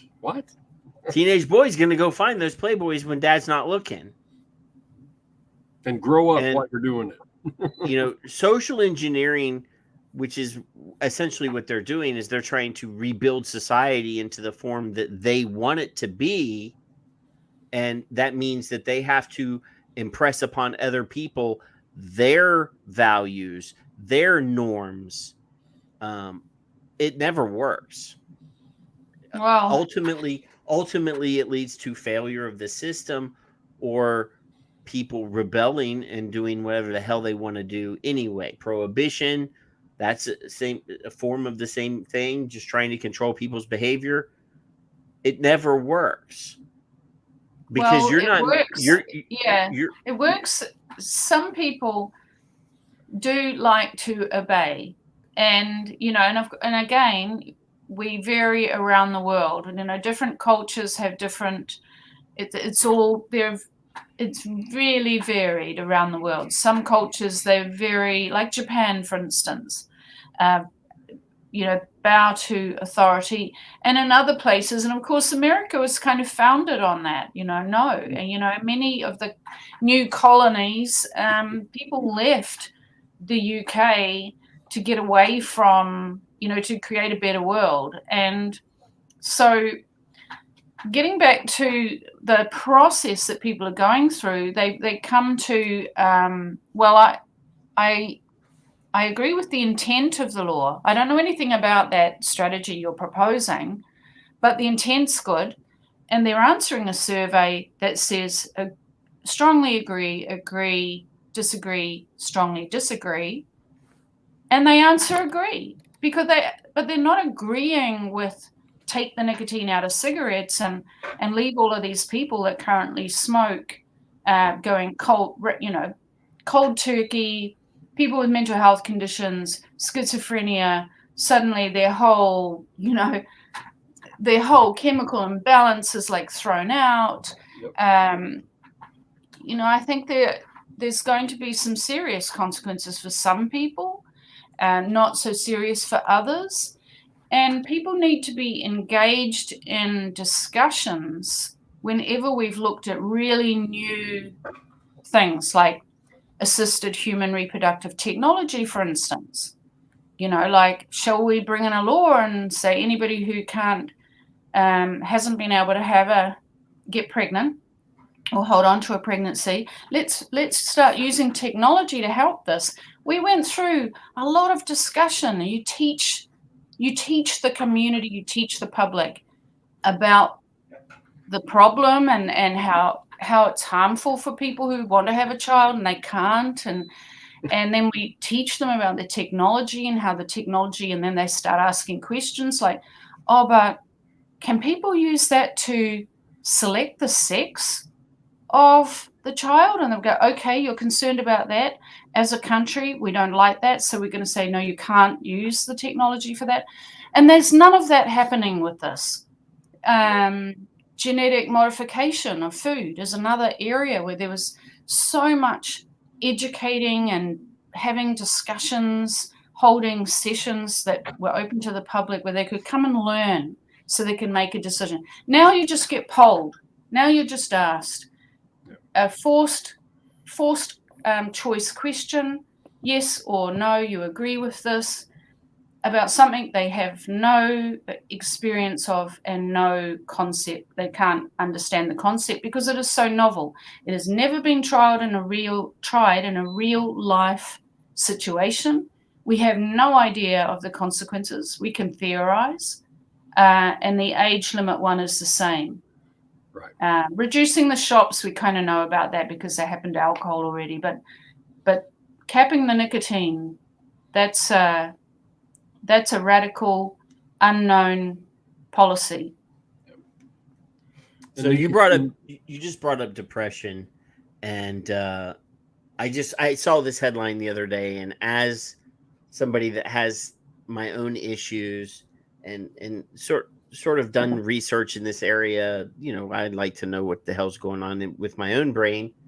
This was just something that came up in my headline searches the other day, and it was like, depression is likely not caused by a chemical imbalance in the brain, study says. Now, that big huge thing is what catches people's eye. They don't scroll down here, and this is actually on published by The Hill, which is a political rag. It's not really a scientific journal. And you scroll down here, and it's researchers from University College of London. They conducted an umbrella review of past meta studies, and systematic analysis of depression's relationship to serotonin. And, they throw out accepted science at the drop of a hat without conducting any science.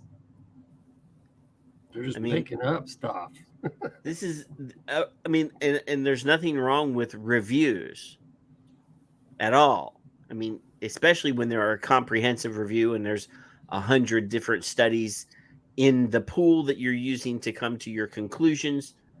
But I just saw that, and you brought up depression and imbalance, and it just popped into my head. It's, but this again is an example of actual science being thrown out because of a meta-analysis, because of a review of a handful of science and not actually conducting any science and not actually coming to a conclusion as to, okay, so if it's not because of serotonin levels or other brain chemistry, what is the cause? Oh, they didn't, they offer no alternatives, but we can't find any link between serotonin and depression. No. This is not science. No. And this is a major problem across the scientific, not just in tobacco or mental health. The review process, one, have they included all of the studies that should have been included? Well, when it comes to vaping, we know there are some good systematic reviews and others, it is so selective. And the other thing that's happening, of course, is that the prohibitionist, anti-smoking, anti-vaping academics are creating so much, they're just publishing so much work that is poor science, flawed science, and the whole point of it is to influence political and public opinion and what they know. So, Dr. Yesha Varel, our Associate Minister of Health, is an associate professor from University of Otago. And this is not her area of expertise, smoking, but she should be able to read the research. But when you go and read reviews, and the reviews are flawed, well, can we really blame her that she's not getting, she's not being shown the, you've got to look at the, where are we at? Where is the science at on this? And as I said to Brent Stafford in an interview that was just published the other day when he interviewed me at the Global Forum on Nicotine, now I can't remember what I was going to say, sorry, because it's probably going on 2 hours. We're at 1:59. So I would encourage people to have a look at that little GFN 5er about the process, the cognitive process of how are people going to have input. So the government is now calling for submissions on this bill that they're going to be pushing through. And I mean, I would really encourage people from overseas, everyone overseas should see this as, if it passes there, it will pass here. So model legislation. It's what they do. They pass. Yep. I think the prescription model was pushed by Bloomberg as, let's test it out and see what it does in Australia. And, if it's successful, then we can move it to America. We can move it to other places. So I am a firm believer in people, these bills being experiments by globalist anti-tobacco groups as test grounds to see what works over here, what works over here. Let's see what, now let's hit the big countries with these same things. Yeah, I really dislike that New Zealand is being used as a petri dish by the international public health movement. We are not your guinea pigs. And this is what older Māori, when I first started 30 years ago and traveled around the country consulting with Māori, and many of them were older and are no longer with us. And many Indigenous people have been through a history of being experimented on for medical experiments and for research. And that was one of the things they used to say, we are not your guinea pigs. And those older people are no longer in the movement. Once you have 20 or so years under your belt, you figure out what's going on, they get rid of you, right? Yep. I'm not the only Māori professor in universities in New Zealand who has been cancelled and got rid of. There's quite a lot of Māori professors who have been put through a mobbing process to get rid of them out of a university, and more than once. So I don't know where it's going. How do we ever get it back to some kind of honesty? People need to learn how to critique. People need to be suspicious. Science, that's about being scientific, is about being suspicious. Don't just believe everything you read. Don't, especially coming from scientists these days. And from me, everybody needs to be critical, suspicious, and obviously if you don't have time to do all the research yourself, and I guess that's what you're doing is so important, getting people in to talk with you and giving people access to scientists.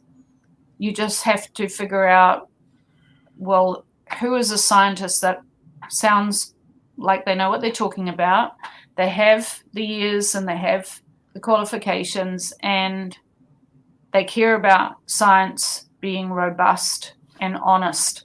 And we in vaping, we know who those people are, and we have lost some of them because of the bullying. They're not allowed to come to the conferences. They're not allowed to talk to you guys. They're not allowed to, So but then the book I'm reading, very interesting. If you can see the parallels, this has been done before.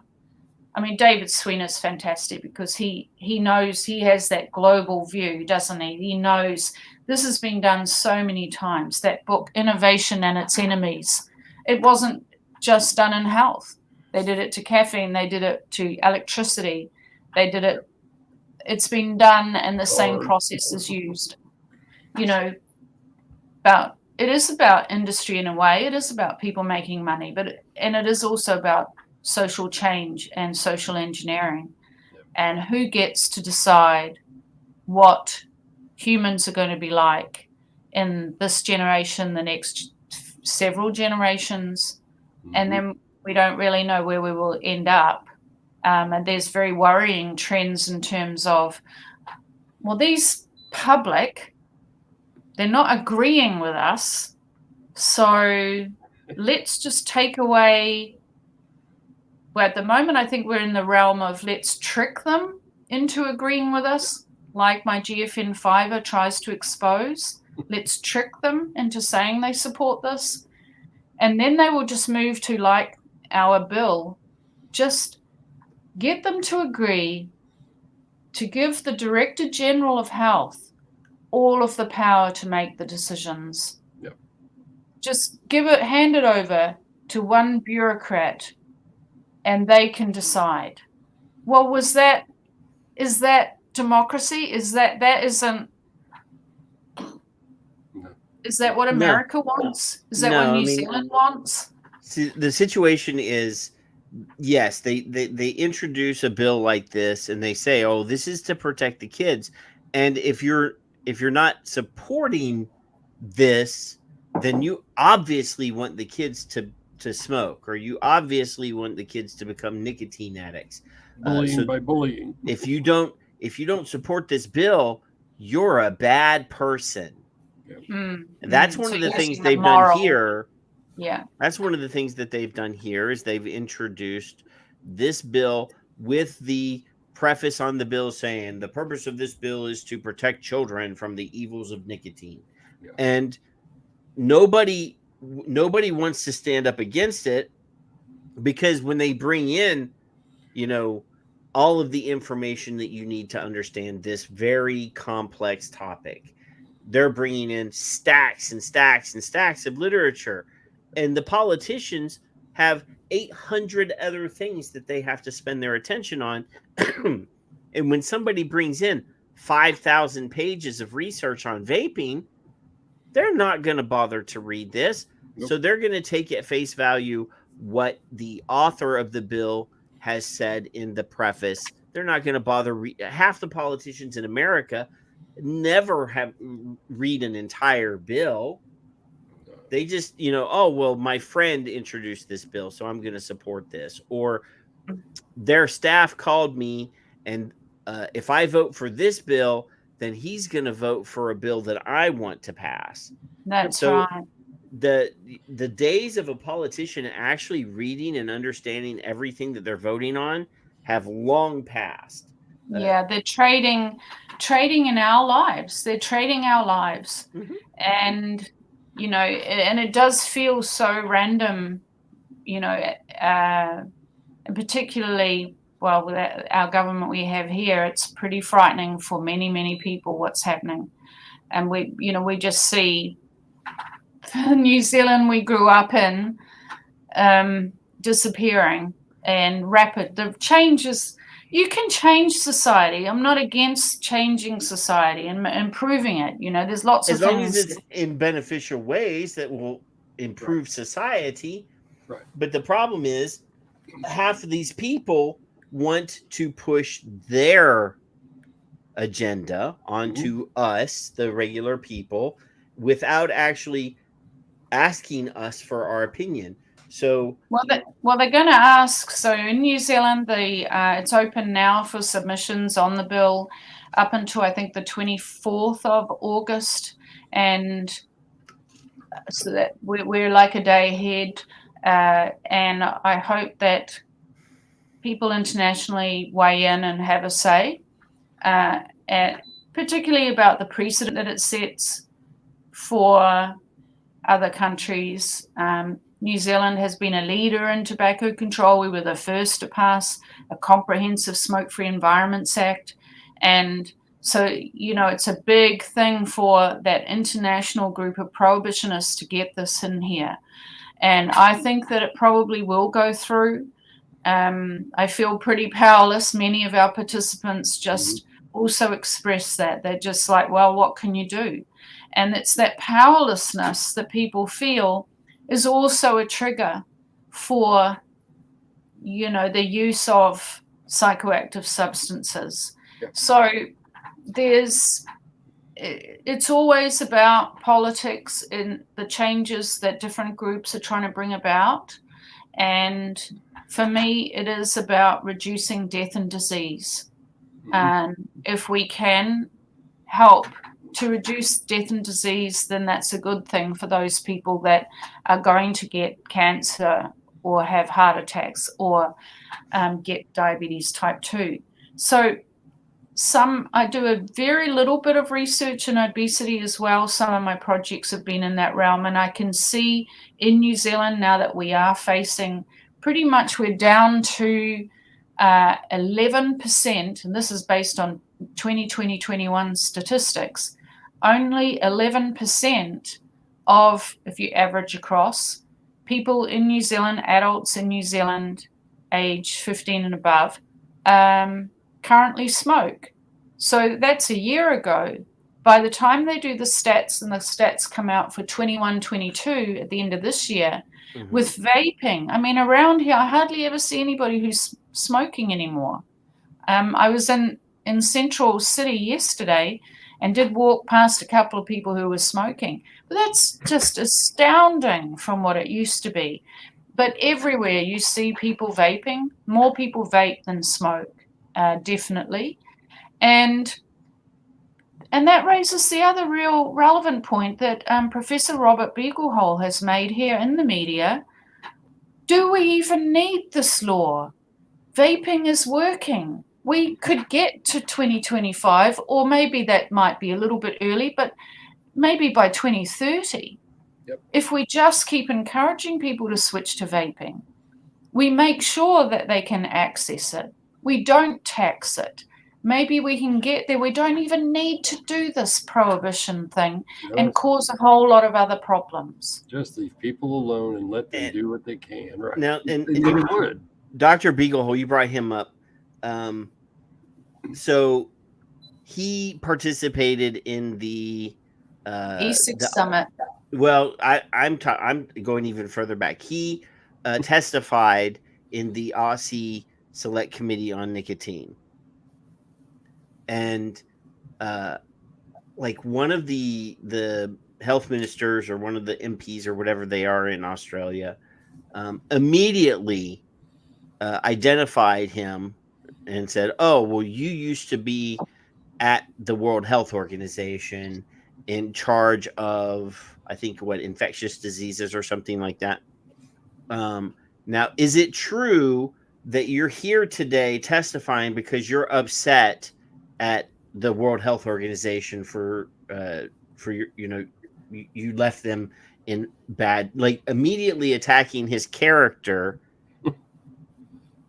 because he was saying something pro vaping in his testimony?" And I'm just like, the man is up here. He's obviously he knows his stuff. He was in charge at the World Health Organization for infectious diseases. He understands this topic, and you're a politician, and you're up there with no knowledge in the scientific area that he's an expert in, and you're attacking his character because he's saying something counter to what his ex-employer says.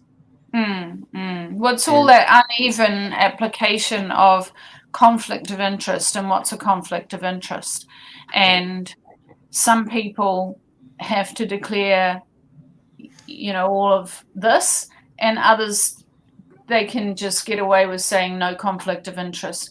Of course, people have all sorts of different conflicts of interest, even if it is that they, because of their religion, they need to get rid of certain behaviors in society, or what you were talking about before with the Mormon church. So the conflict of interest, and coming from sort of a feminist academic background as well, part of that was always declaring, well, straight off, I'm a woman, so I'm coming from that perspective. And then we used to write like a whole lot. Our bio wasn't just where the funding came from, but our ideological position and experience can conflict you, So there's a lot of conflicts of interest that the anti-vaping people never have to declare at all, because they're perfect, right?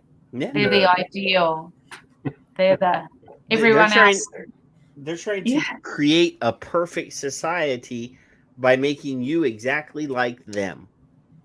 If we could all just be like Patrick, wouldn't the world be so much better? Everybody would leave everybody alone. Wasn't that eugenics? Yeah, I mean, as far as that goes, if everybody was like me, everybody would be happy because everybody would do whatever the hell they wanted to do and not get in each other's way. So, it comes back to very basic human behavior, tribalism or whatever, and trying to make the world in their own image and not your image. From your perspective and your experience, because I don't know, I always kind of refer sometimes like friends who don't know anything, and I know at my age group, they remember the AIDS epidemic, the literal deaths, and they don't remember. What they don't recall is people chaining themselves to desks at the FDA, and the anger that those people had for the authority, and I'll just use a brief term of the Tea Party of the AIDS epidemic were those people. And they said, no, screw you. You're going to. We're the people. That's what they did. Well, what you're forgetting to include there, Kevin, is that as, people being socially engineered, or people that had been socially engineered at that point, it was not their problem, because that only affected those undesirable people. That's what I was going at. Because before that, someone's homosexual in any form, it doesn't matter. So it's exactly what you said, Pat. It's those people we don't care. The public said, we don't care about those people. So they went on their own and did it. And that's what became better. I didn't know if you were involved in that, or if that was something you had worked with or on. I'm assuming you did. But well, when I entered and first started working in public health, in community health, we were just But trying. Kevin, she's not as old as you are. Yeah. That's why I was curious. So we were just looking at needle exchange programs. So this was in Victoria, Australia. So we were, I came into the sector a little bit later. Yeah. But the thing is that model that was used by Tony Fauci to get complete control over what pharmaceutical drugs and treatments would be approved, and how to get rid of those other treatments that would encroach upon the potential profit that could be made from patents and from the medicines by the pharmaceutical companies and the FDA, and himself and many others working in the FDA, which I was astounded about, that as public servants they would be getting extra payment for. He's on the patents. Yeah, on the patents. Yeah. So if you're the head, of the, he's the allergy and disease. He's not but he's the head of that group. Any research that leads to a patent, since he's the head of that agency, his name is on it. Yeah, that just was eye-opening. I just sort of, when I worked for government as a public servant, you get your salary, and it's usually less than you would get in the commercial sector, and that's it. And you work your ass off as a public servant. It's service. And so, that's a very, very different model. I don't know if it goes on here at all. It possibly does. But the framework he used in those early years in HIV/AIDS, it's kind of that recipe. This is how you do it. And then they've been doing that to around smoking, and they're doing it the same model with vaping. So the only ones in the end that will be able to produce vaping products will be large companies, potentially. Obviously, vaping has been a massive blow to the pharmaceutical companies with their cytosine, their Champix, Zyban, nortriptyline, so three stop smoking medications. And then the nicotine replacement products, and there were like 6 of those. And then the, what else? So there's been a whole lot of approved stop smoking aids, and vaping has just absolutely slain them.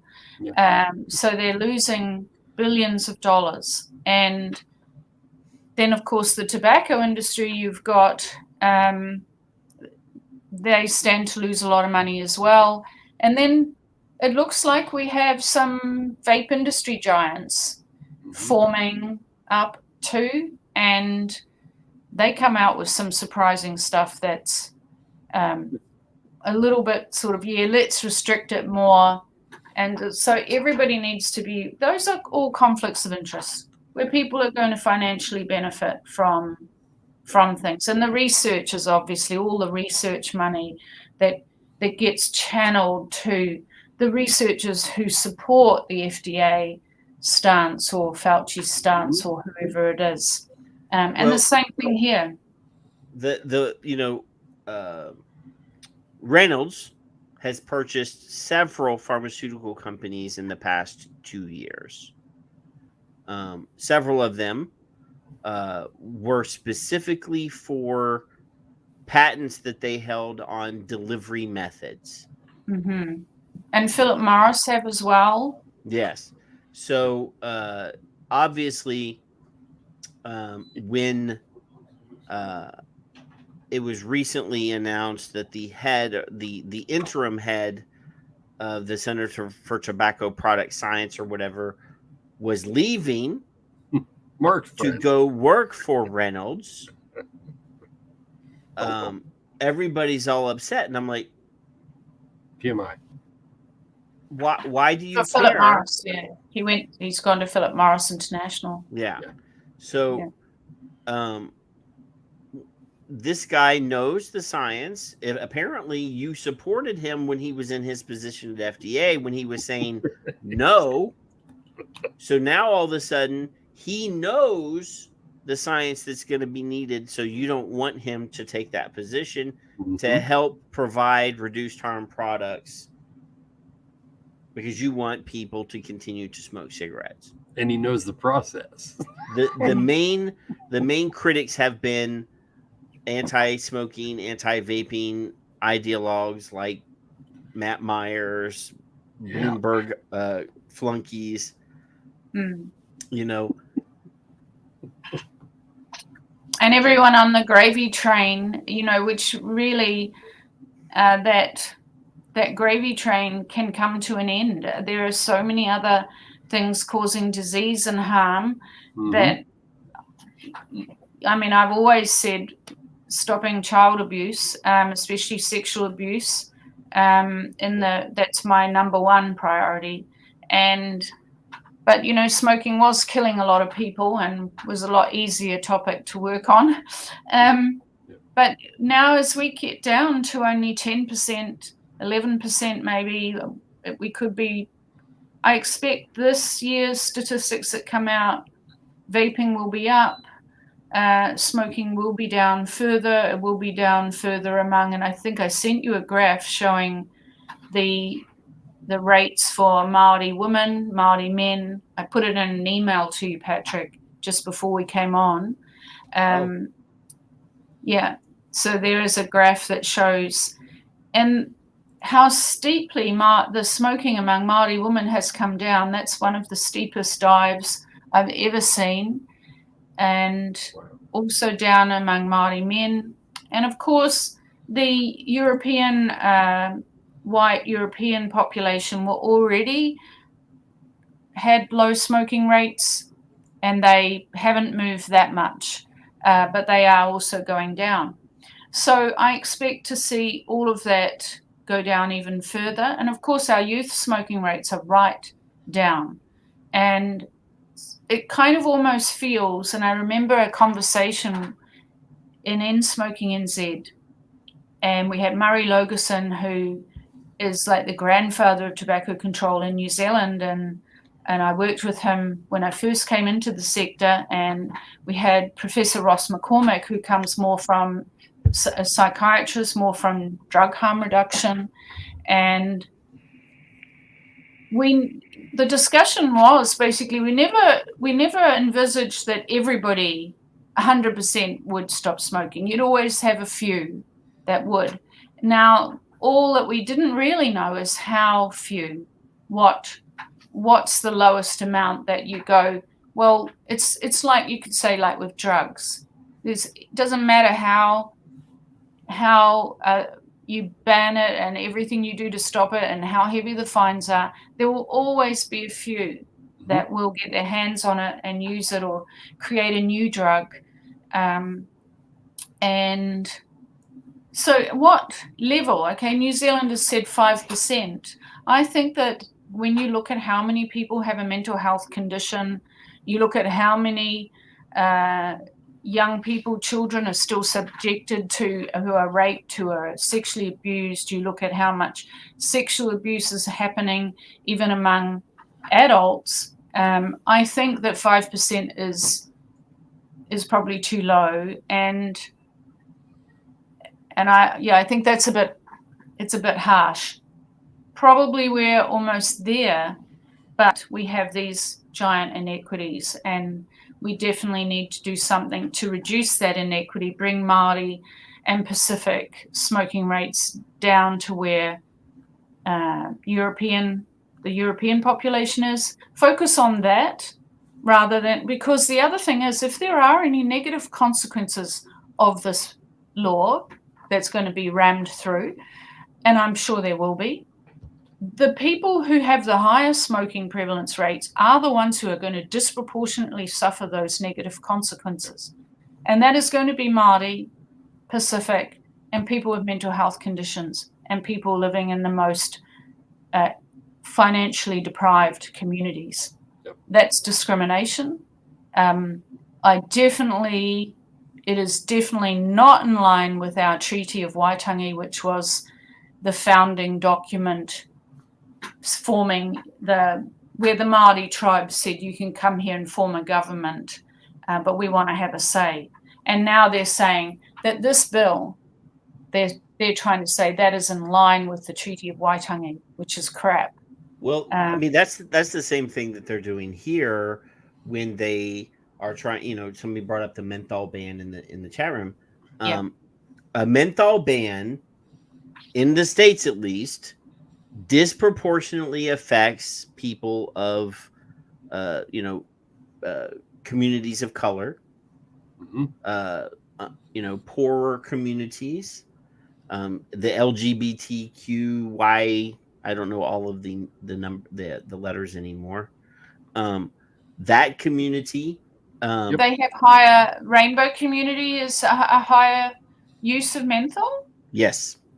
Really? Here there is, yeah. Here that's what I'm saying. Here, the usage numbers are there that people in that community, people in the Black community, they smoke menthol at a higher rate than Caucasian people do. They trot out a spokesperson from those communities to say we support this, but yet they don't talk to those people and say, how is a menthol ban going to affect you? Nope. And do you want us to intercede on your behalf? No. They're going to put that through. Nobody called them to do so either.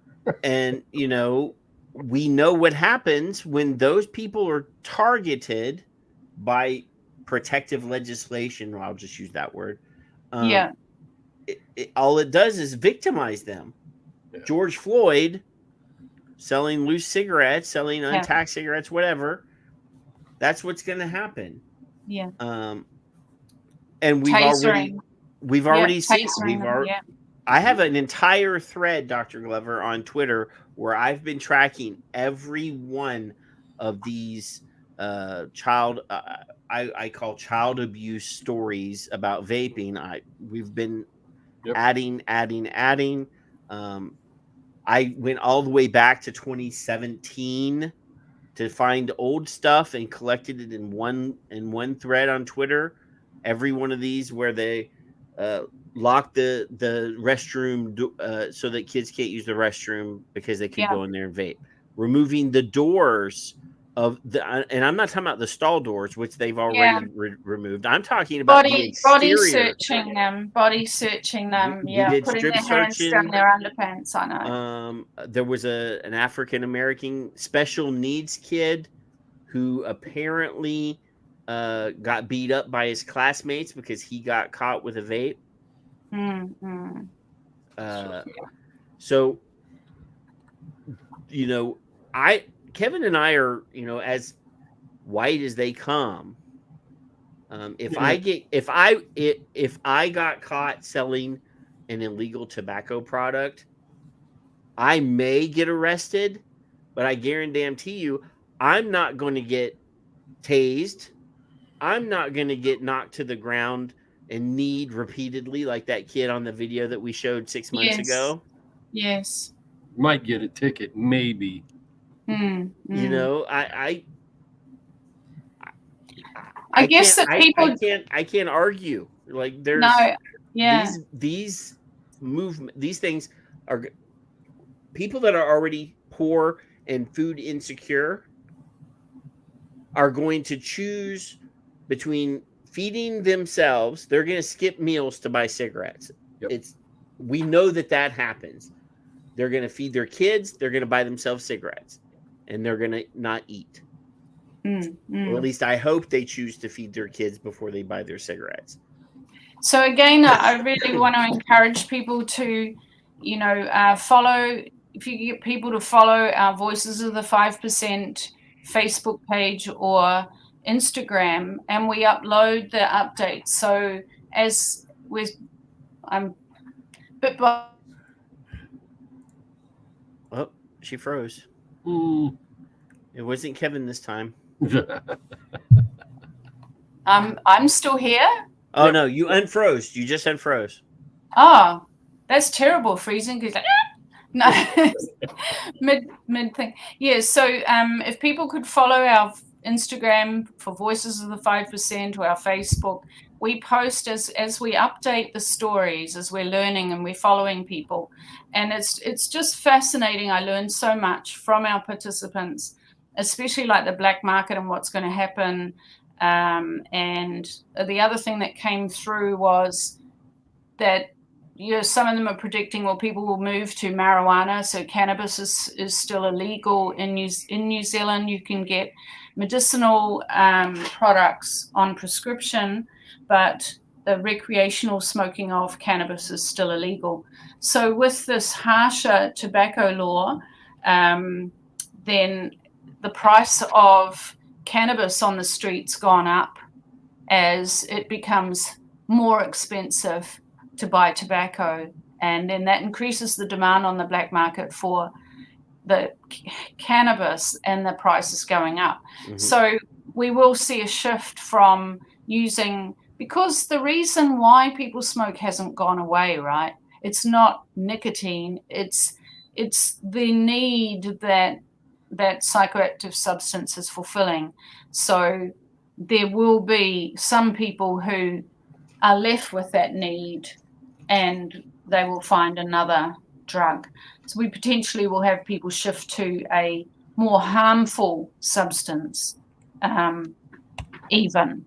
So those are other things. When you shift people from a convenience store for buying a legal product to a back alley to buy an illegal product, lots of people don't know how to navigate in a black or gray market, and they can get screwed, they can get robbed, they can get hurt. Generally the people that are willing to break the law don't have the same compunctions. No, they'll sell to children that are, they won't obey the law. So we just had one of our maybe biggest chains of a vape store. They're never really involved in the vape advocacy, but they have just come out and said that they support banning disposable vapes. And they just happened to get caught in one of those controlled purchase operations selling to underage. It's like, so their response is ban the disposables. It's all the disposables that's the fault, not their salespeople selling to underage. So yeah, it's we had open vapor people very willing to throw the closed system manufacturers under the bus already. Mm-hmm. So I might love you and leave you after a couple, it's been a couple of hours, and you're welcome to come anytime and stay for however long you are willing to stay. And I'm looking forward to coming to your country soon, and end of September I'm going to come over and be speaking at the Global Tobacco Nicotine Forum in Washington, D.C. And there's a lot of interest, obviously, in this regulation that's going to be pushed through. A lot of the, during COVID and lockdown, they changed many of the processes for passing laws, and many laws were passed under urgency. Many laws, nothing to do with COVID or lockdowns, but just let's shove lots of things through while everyone's distracted. And so I see this as, the way in which laws are being pushed through is sort of changing and speeding up, especially because we have an election next year. So the current incumbent government trying to get through as much of their socialist change as they can. So it's, I don't really, as I said, I feel a little bit powerless and not sure that, and as do many people who smoke or vape in New Zealand, it just feels like stuff's going through without true input, being able to have true input, and everyone's like, well, what's the point? They're not going to listen anyway. Yeah. So yeah, don't believe everything you read in the media about New Zealand and about our Prime Minister, please. It's all PR. Is that still that teenage girl? Is she still the Prime Minister? She looks like she's 12 years old. Spends a lot of time in schools, yes, visiting schools. And I think I said her name one time on a show, and you said don't say her name. Well, whenever I go over, I just went to the Global Forum on Nicotine in Warsaw, which was it was so great to go back and to see many people, and also just to observe the changes. How is it out there? What is it? What's it like? And it was incredible, because Warsaw, obviously right next to Ukraine. Warsaw's only a couple of hours to the border with Ukraine. So I was very interested to learn what I could. But in terms of COVID, and I was so with the restrictions that we've been under, I was wearing my mask and avoiding people and not touching, and, really trying not to get sick, because if I got sick, then I wouldn't be able to present. I wouldn't be able to, present and be part of GFN. So I was being very careful. And even when I was there,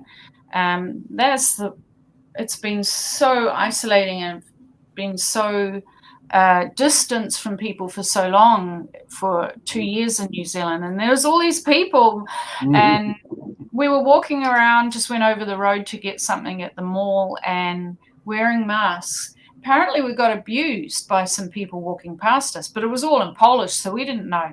All we could hear was the word mask. And so no one there wearing masks, no COVID. It's like there hasn't even been a pandemic. And I was like, wow. It's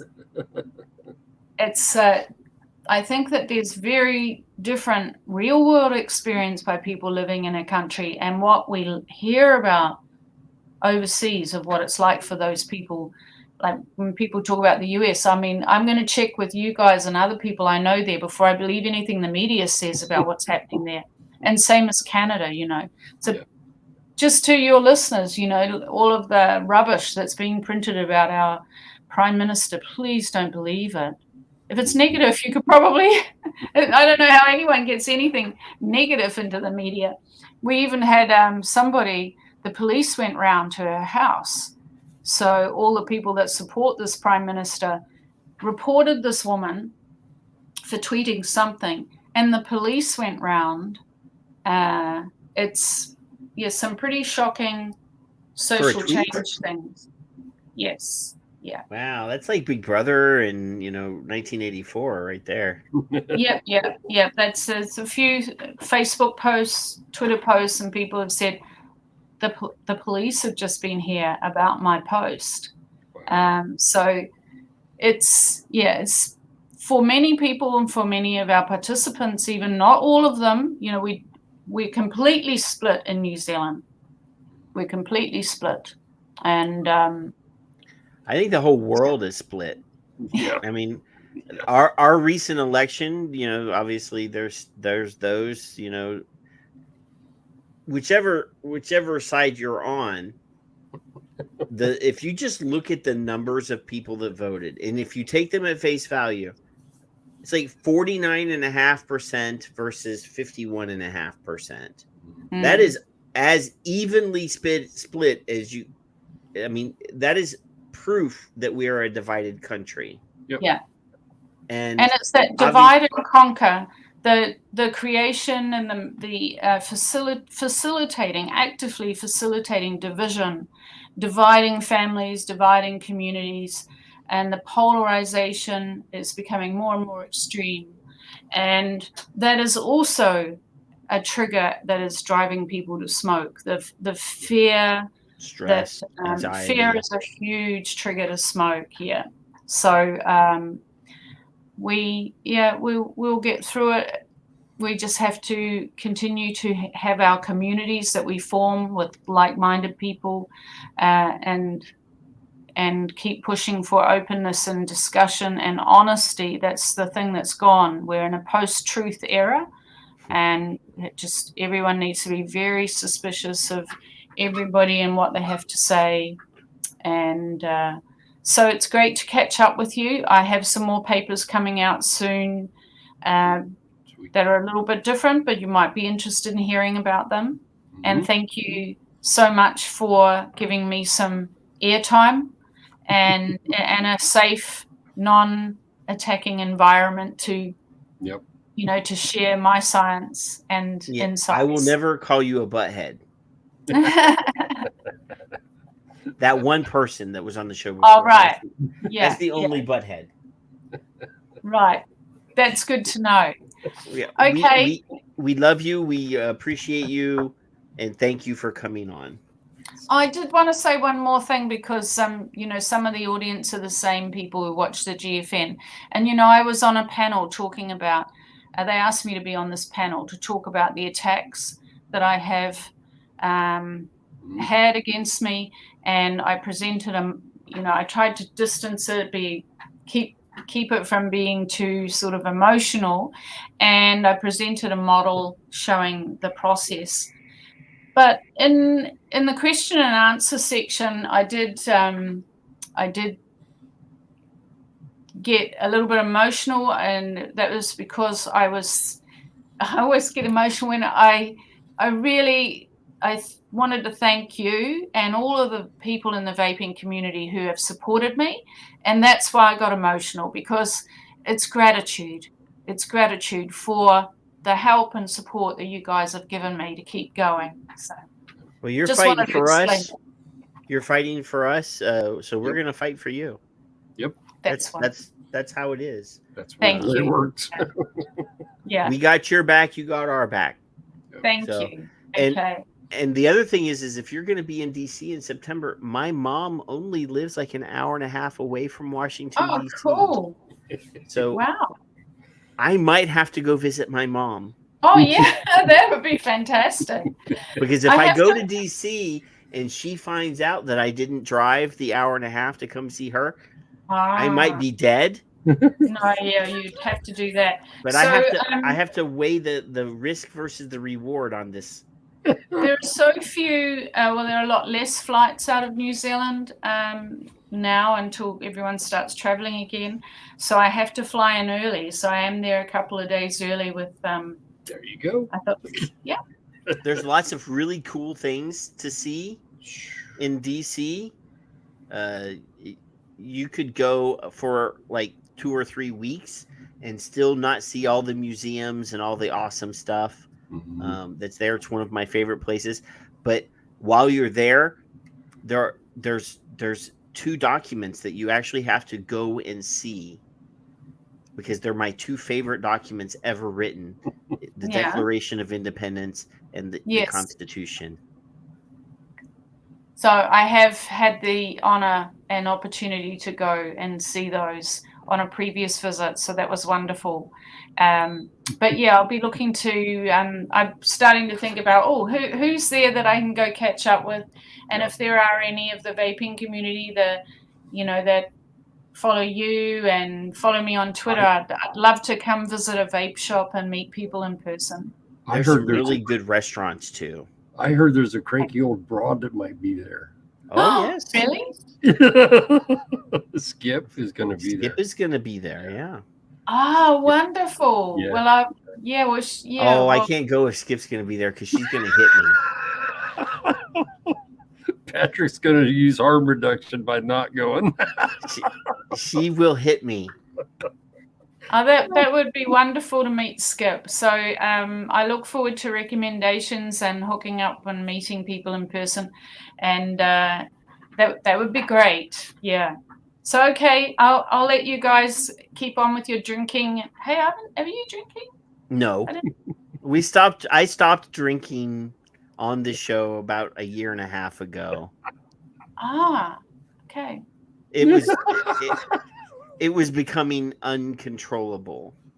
Mm-hmm. Just on the show. Just on the show. I still drink, but just It was getting a little chaotic. We were getting a little too far gone. So coffee, tea, every once in a while, one beer. But All right. otherwise, you, Patrick Dr. gets a Glover. little bit uncontrolled. But thank you so much for coming, Doc. Thank you. Thank you, dear. Okay. We'll Be good. see you again. I'll keep you posted. Thank you so much. Yeah, bye. Bye. I think you should go. I think I should too. Because you forgot she was going, didn't you? I did, but she will hit me Oh, for all of the pictures. I hope she hits you because she might be mad at me too. So it'd be like double force on you. She'll knock a tooth out or something. What's the matter? And she'll want a hug, which well, yeah, she'll want to console you. But I'm anti-hug. You know that, right? I know. I think coming home, your wife would be like, "What's the matter?" Well, I met Skip. Where did you get that black eye? It'll be a badge of honor. You let some old woman give you a black eye? Wife, I did not call her an old woman. Stop it. I know you did. She's not here. She'll get the replay and she'll like, I am not going to hit him. And then I'll be like, yes, you are. And she will go this deep into this show.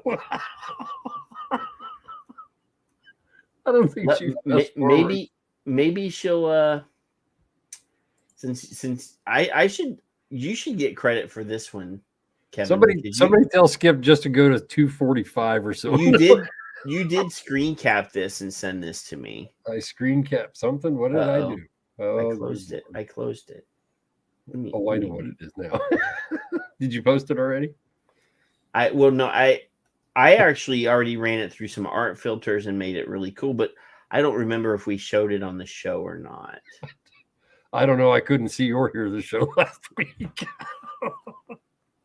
Aw. Mark says, I'm out of the doghouse TV, guys. We'll be back in when Weeble wakes up. She's tired and crabby and worried, but says she's fine. I say BS. You make her laugh, okay? Crabby. That's Cigar Babe. Cigar Babe's a crabby old broad. She's the cranky old broad. We've established this. Mark is, we have to, we have to protect him a little. Protect our friend Mark. We need to send him like peanuts or something if he's not allergic. Just to keep him fed. No, we definitely don't want to have him have an allergic reaction or something. Get him some. But I'm glad I brought up the MAOI thing because I was completely unaware of the fact that this study existed. The difference between all the idiots and then someone esteemed as she is, Dr. Glover, is we have conversations with her. Yes. She didn't know any of us. She didn't like vaping. For those who didn't know that, she wasn't real sure. Well, she was pro vaping before she met us. We didn't change her mind, Kevin. No, but she came to that conclusion all by herself.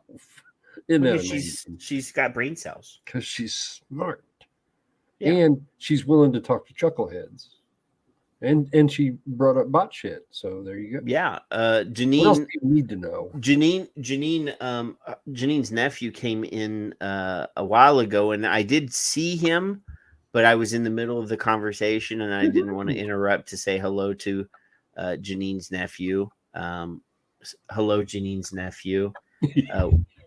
We adore your aunt. She's one of our favorite people in the entire world. We don't even call her cranky. I would unload a magazine into anyone that said something negative about her. Jacob is her nephew's name. I had to scroll up to see where he had typed his hello in earlier. Mm-hmm. I know that Janine doesn't want me to use actual violence to protect her, but I will do it. Mm-hmm. I will do it. Mm-hmm. And she's like, thank you with a question mark. Mm-hmm. She's not quite sure how to take you sometimes. Dude, the other night. Yeah. This is just a funny story. This is not vapey story. So about 5 o'clock in the morning on Tuesday morning, Monday night, Tuesday morning. Yeah. Apparently in my sleep, I was doing this.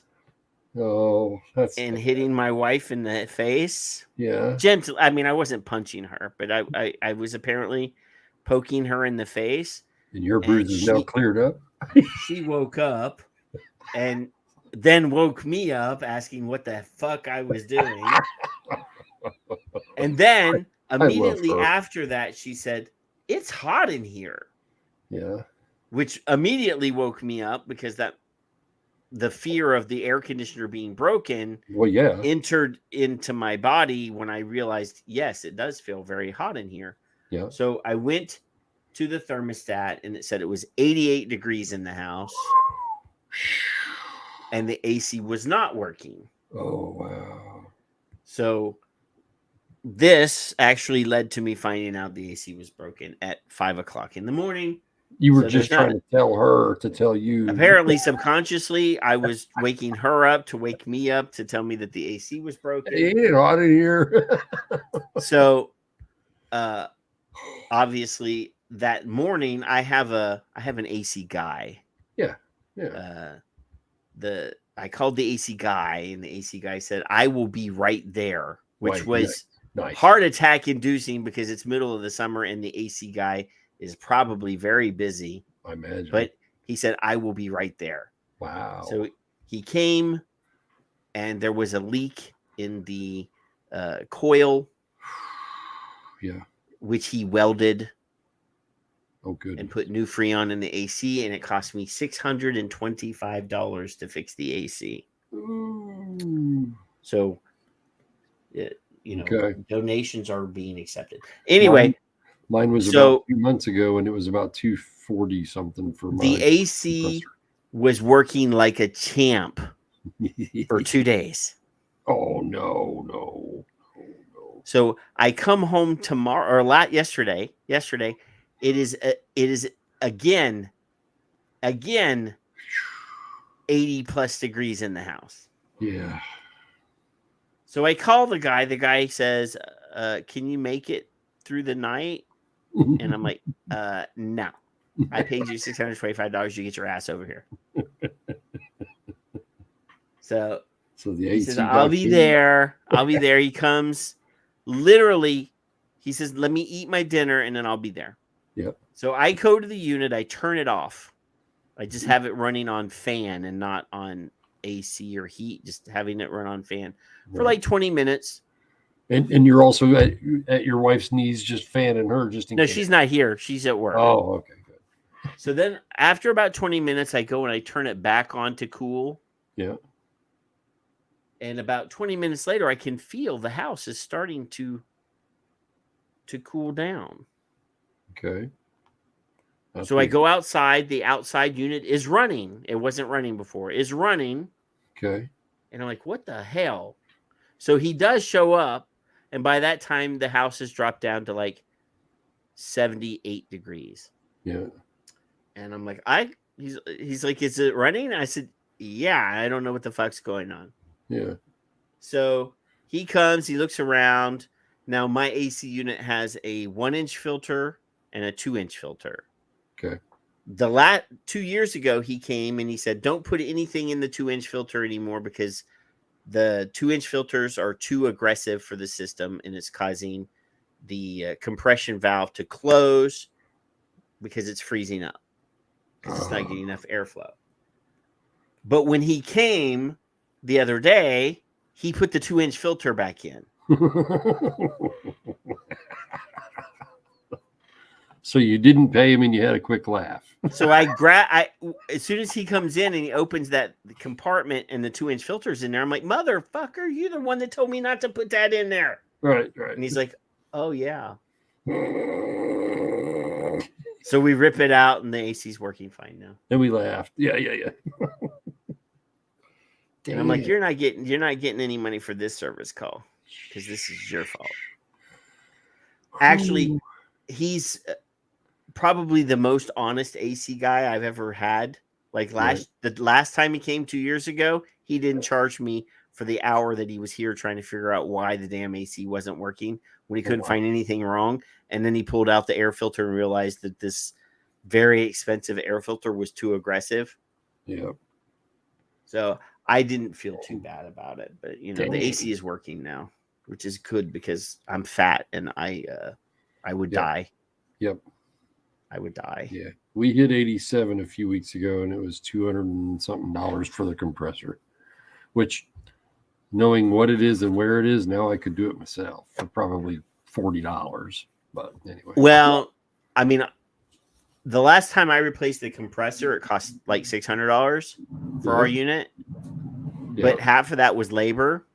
Yep. I could install it. Yep. Won't take you long. About 10 minutes, maybe. But just turn it off.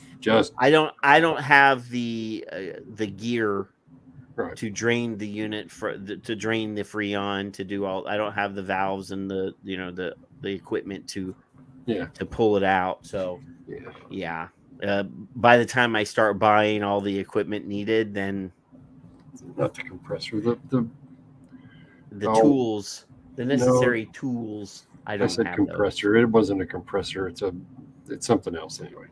No, the compressor is expensive. No, what I'm talking about is something else. I forget what it was now. Anyway, it's like a $40 thermostat. I need to get a new thermostat though. I want one that I can Bluetooth. No, it makes the fan because my house. I have this smart house, so I want everything to be smart. So I need a smart thermostat. Hey, look, hey, extra large. I heard. I saw. Extra large. I missed everybody because I was paying attention to Dr. Glover. Yeah, I know. It's always good to not have to listen to Patrick. The show is always better when we have somebody smarter than us on, Kevin. Just can't. She's nonstop, complete education to me. It really is.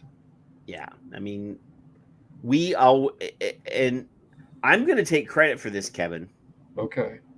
No other YouTuber, podcaster, media, whatever we are, nobody ever brought scientists on until we did.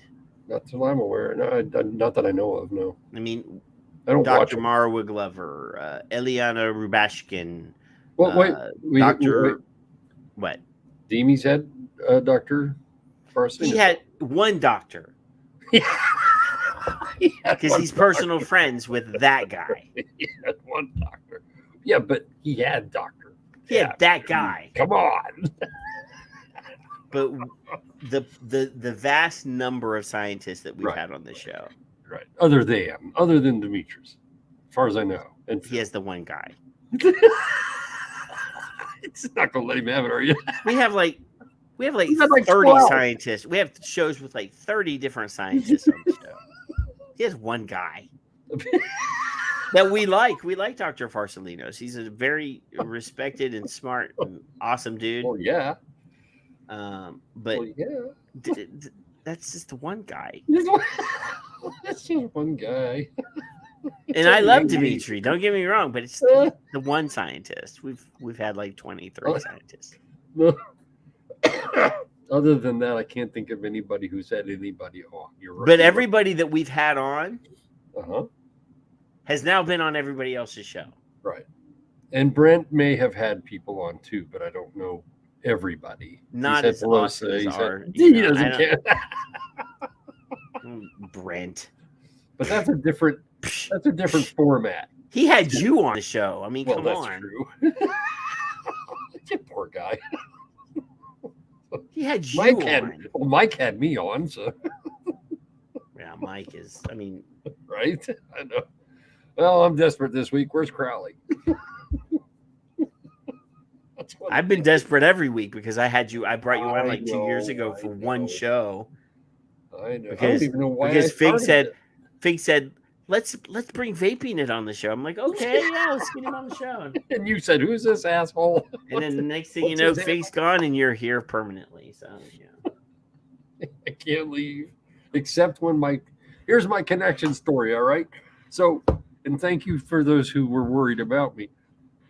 I'm connected. I'm fine. You've seen it tonight, except for the beginning, and it's been fun. You haven't, because you haven't shared a screen. Well, that's true, but I got. You didn't YouTube have any up, other windows Facebook open. Well, listen to me. You know, I every Friday night, this is what I do. I take a nap because I got to deal with your ass. So I take a nap beforehand. I make my coffee when I wake up about 8:45. Like tonight, I come in here. I turn my computer off and restart it. Every week I've been doing this for years. 2 years at least for you. Yeah. I sit back down with my 3 cups of coffee. Yes, here's 2 because I don't have 2 hands. You got them all lined up? Huh? You got them all lined up? You got your coffee? I got them in an order. OCD thing. So now I got my coffee and it comes up. And I go to sign in and it says you have no internet connection. I'm like, what the fuck is that about? Hey, true. So then I'm looking at the connections and it shows you your wireless. It's got my printer, it's got my wife, it's got my son, it's got the PlayStation, it's got whatever it's got, but it doesn't have me. Well, that's strange. Hey, Dustin. So he comes in, he's sort of half-ass tech. So I said, now you're wired and I'm not. Now you've got no troubles and now look at me. I get on his phone. I use his hotspot for about 10 minutes. And I thought, well, wait a minute. The guy gave me some kind of thing, some kind of app. So I get my app. This is me holding the phone. So I get my app. And then I see at the bottom as I scroll down, add guest. Well, I'll just pretend I'm at the roadway. So that's what I did. And then I got on. I said, hey, I'm on as a guest in my own home. And now I'm on and I'm still dumbfounded, because I'm goofy.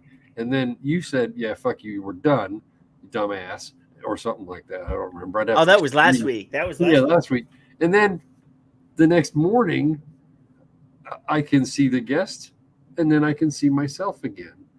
And I thought, well, I'm going to try myself just because it's me. Click. I ain't had a problem since. You did freeze up tonight. Not a problem since. Well, I did once. You booted yourself, yeah. Yeah. Well, it booted me. But yeah. Anyway, that was my conundrum for the week last week. So then, Steve says the reason you didn't have any internet problems because you didn't even talk for an hour and a half. That's what it is. I was using less bandwidth, right? So hey, Steve, how you doing?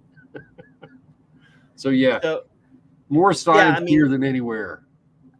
I'm just seeing like intellectual drain, stupidity. I mean, from who? Well, like when I'm going back to that post about child abuse. Oh yeah. So I didn't know that. I see this, and I'm like, how? I mean, I've obviously been talking when we've been talking about stressors and anxiety and things that cause, kids to use nicotine. So I had that stat in my head. I knew that stat. Right. So when I saw this Mormon thing, and I'm not a Mormon, I'm not defending the Mormons. No. They're, if they're covering up child abuse, they're evil. They should be destroyed. No problem. I got no problem with that. But I reply to this, obviously I had a link to the most recent story about child abuse in school and saying that it's up 55% and how it disproportionately affects special needs kids because they can't report it. Yes. So I just reply and I say, hey, don't just focus on religious groups that you don't like. Nope. No reason for that. Sex abuse happens everywhere where kids are supervised by adults. I just don't understand the shill part. This asshole comes in and says how that story that, because I quoted the 1 in 10 because I knew that number. I knew it. I didn't. Now the story that I linked didn't quote that number. So he's like, the story that you linked does not say what you say it says. And I said, in my reply, I never said it did. There you go. That's a stat that I've known. Oh, here's the source for that. Yeah. That guy never replied. Again. But people are liking his insult because they don't want to believe that bad things happen at school. No, of course not. And I didn't post this, but my initial response was to say more kids are sexually assaulted in schools than become victims of mass shootings at schools. Right. You're horrified. You're horrified about mass shootings at schools, which you should be. Yep. I'm not defending mass shooters. But what I'm saying is you should be just as horrified that 1 in 10 kids, 10% of kids in public schools are being sexually abused by their teachers. Right. You should be horrified by that. I am actually. And everybody in America that you're a grandkid, you're a grandpa. You don't even. You have 2 kids that were in public school, I believe, probably. Mm-hmm. Everybody that is a parent that has kids in schools or a grandparent that has grandkids in schools should know that statistic. That what is the acceptable level? 10%. Right. What is an acceptable level of smoking? What would an acceptable level of the child abuse or sexual abuse be? What is acceptable? 0. None. There is That's the only number. I am firmly of the belief that pedophiles and child molesters should have their hands cut off, should have their toes and feet cut off a little bit at a time. Every day they should be afraid that somebody's going to come into the cell and cut another piece of them off until there is nothing left. That's right. Yeah, I'm kind of with you on that. Now, I might be. I mean, some of you might be horrified by that, but I'm sorry. Well, I am a firm believer in capital punishment. I am a firm believer that if you're guilty and you've exhausted all of your appeals, I'm not saying the first day after you get sentenced that you should immediately become tortured. But if you are a pedophile and you get put in prison, you're going to be tortured. Your cellmate will help you. That is the only justice that I know is a 100%. If you are a child predator, if you are a predator that hurts children, your days are going to be dark and tortured for the rest of your life. I'm gonna edit a story. Someone I know had an incident with his daughter. She had an incident, not with him. He went to court and he got to speak. And instead of speaking to him or the judge, he turned to the other people in the jail who were waiting for their sentencings and spoke to them about what this man did to his daughter. And I figured that's probably the best thing you could have done. I just assume. Word's going to get out because I'll tell you, the worst of the worst murderer, right. Drug guy, whatever that's in prison, they all got kids. Yeah. and nothing, they're not allowed to see their kids. They're embarrassed by their crimes. They don't want their children to see them, whatever. But they don't like that. Yeah.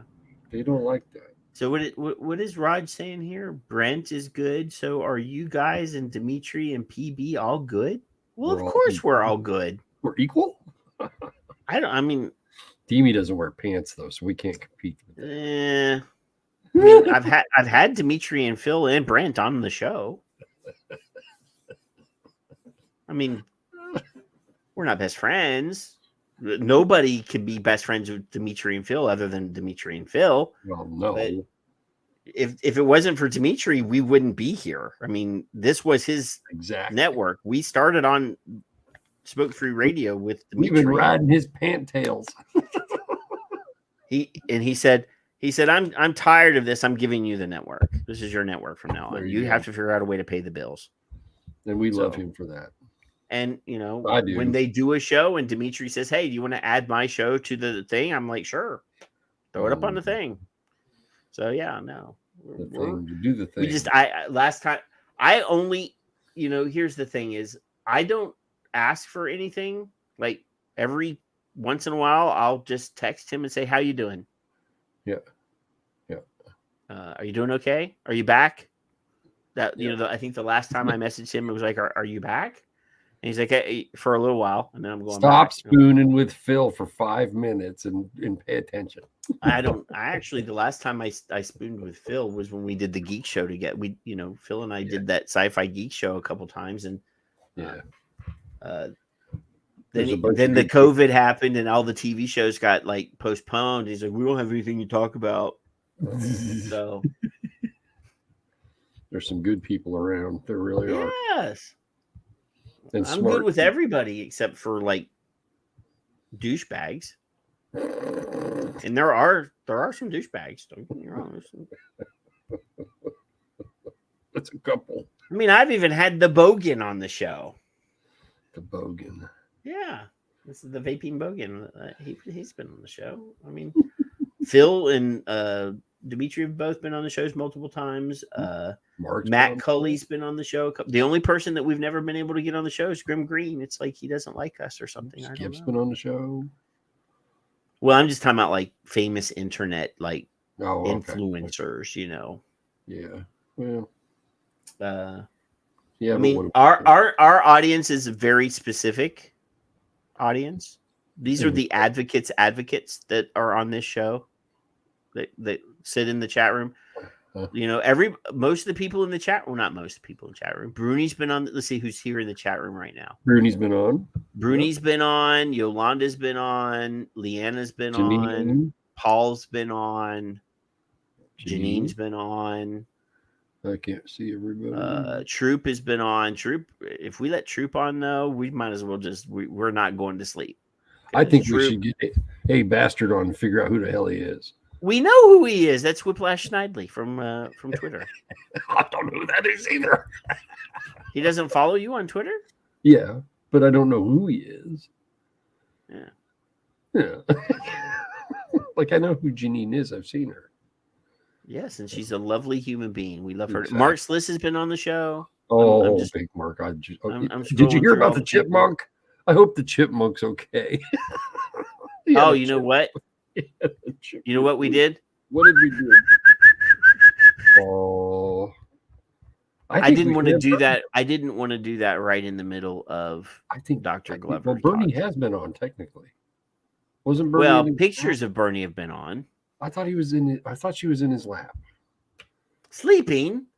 Well, yeah, but yeah. No, Rip Troopers has never been on the show, Steve. I don't. I do draw the line. I do draw the line. I know of that. I don't know, but I don't know. That was like right before my time, and I wasn't paying attention to that shit anyway. It wasn't before your time. He was around. It's just you were smart enough to ignore it. Oh, thank God! Hey, everybody, mark your calendars. He said smart and me at the same time. You referred to me as you, and you used the word smart, and I want the record to show it. We just woke Scotty up. Tom says we woke his dog up, but we didn't get Bernie that time because Mark didn't start typing cuss words in the chat room.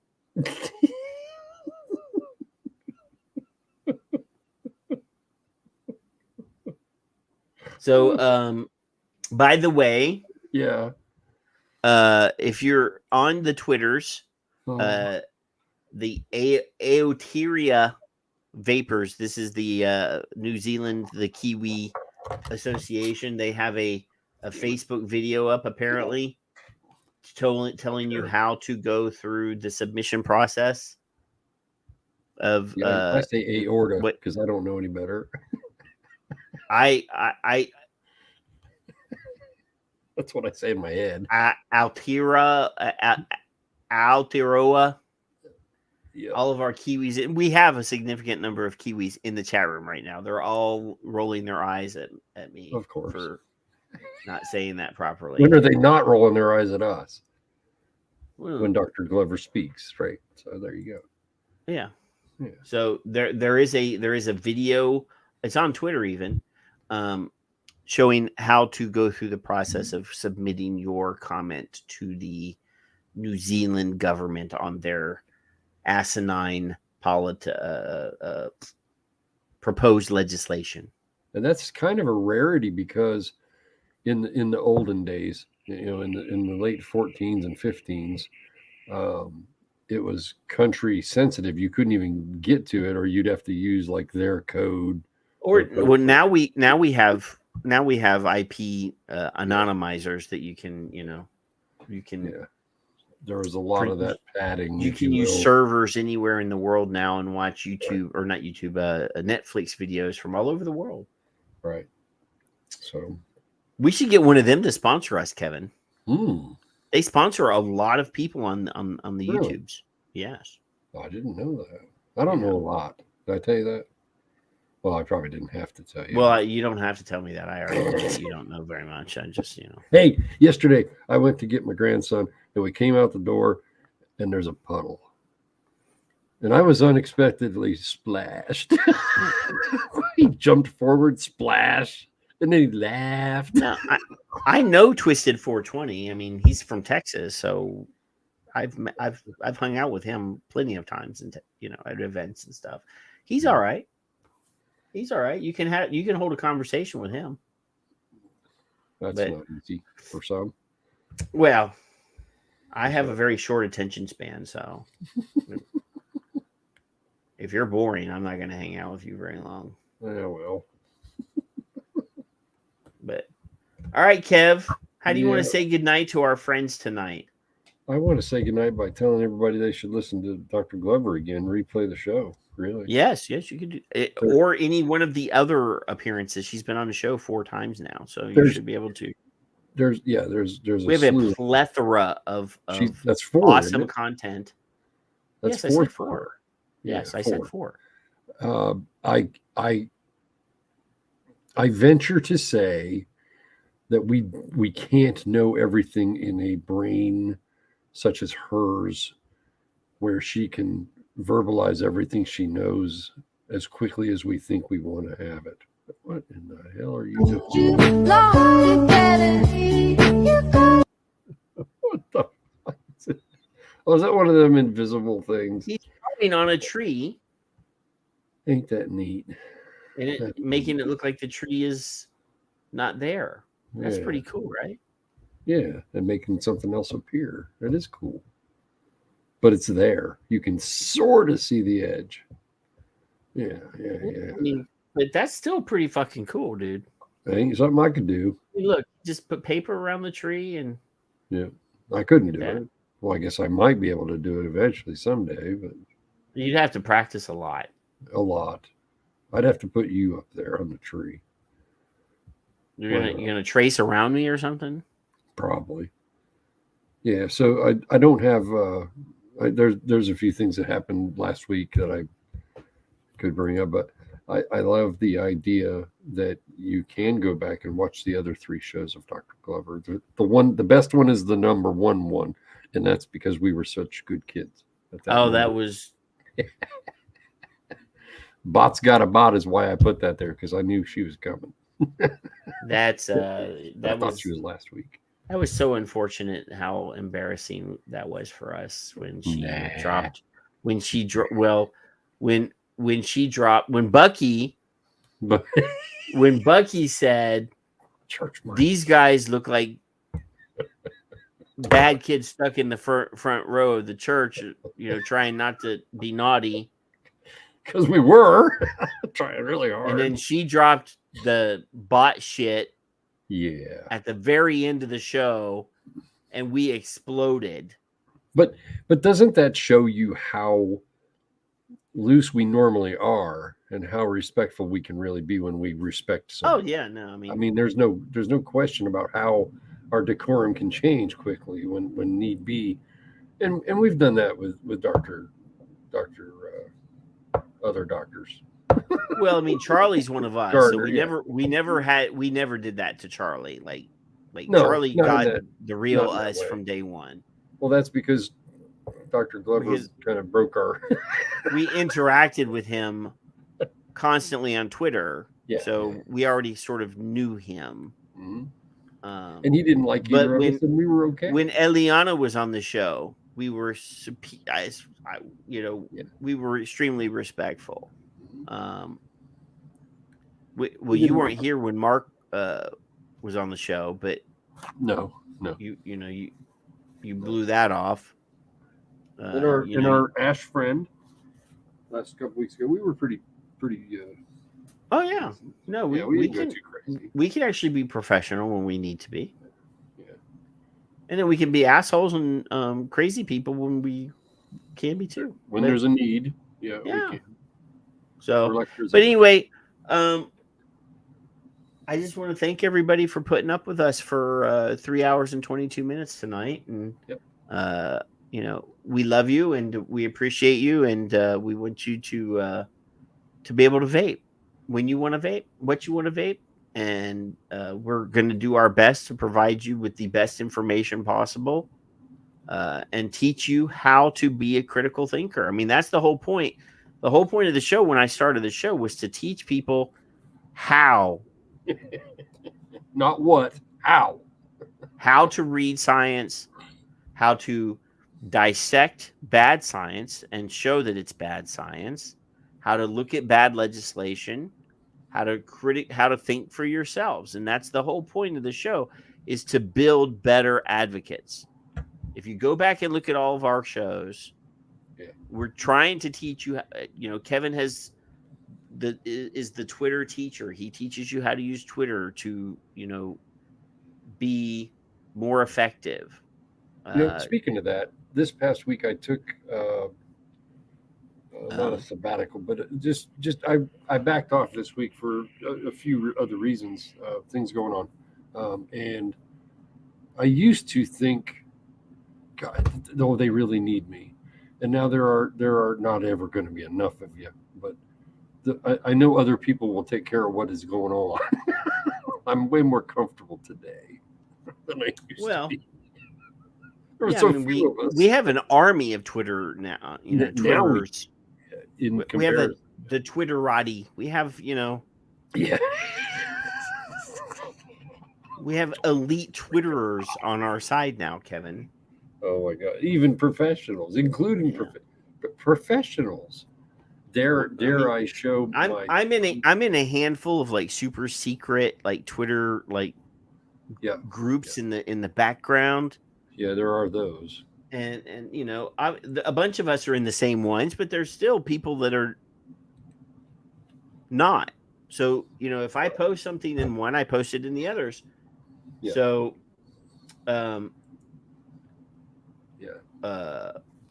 when I found when Dr. Glover brought up the MAOI study, I went and found it, put it on the screen to show. And then I copied the link and put it into because we have a nicotine and neurodiversity, like secret group. Right. And since I've been on the show, like people have been commenting on it. So, that's pretty cool, right? It is pretty cool. Yeah. I'm trying to find my damn, there it is. All right, I'm going to try. That's what she said. Because that's oh, shut up! I got two quick Twitter thingers. If it will let me, we'll find out if I start botting or not. I got to pre-rub it. I don't even know how. Oh, I think you know how. I just can't help myself. All right, I'm set up for that. I mean, this one you did it until you had to wear glasses, so I know that you. Right. All right, so the first one is for you, more than anybody else, but others, including Paul will appreciate this as long as it lets me do my thing here. So we're going to go to the Victor share screen because we haven't done it in like weeks. Because every time you do it, you're right. So far, it's not. So Don Green, who I follow and follows me as well, he's in Switzerland, in fact. Shows a tweet where dipshit, dumb shit says blah blah blah to the University of Michigan tobacco research. I mean, you can see who they are. It's not like it's some dumbass like me. And then he says, we know what works for tobacco control. We don't need to see the rest. Respectfully, they replied, our Center Tobacco and Research Network scholars, not only industry, have recommended in a comment to FDA the potential to make PMT authorized menthol flavored e-cigarettes available. So I thought that was fun because that's one of your friends. And Paul's, if Paul's still with us. The other one, Dr. Gardner, who we adore, I said, because nicotine, regardless of its source, is extremely addictive because King's got a little thing going on and they're commenting about it. So I show my little, what happens when we say it's not. Dr. Gardner replied, I didn't think he was gonna. I didn't, he saw it. It's not addictive, not in the technical definition of addiction anyway. Metaphorical use of the word, as in I'm addicted to chocolate, is a different matter. So dependence forming for some more than others. No one wants to hear this. And I thought, there's a professional acting like a professional. That's all. What are you giggling? Just snickering about? What do you? Because Will says, I just get here and the first thing I see is to hear the turd's name. You're welcome, Will. So I'm glad. Yeah, I mean, I again, I must counsel all of you to just resist the urge to interact with the turd.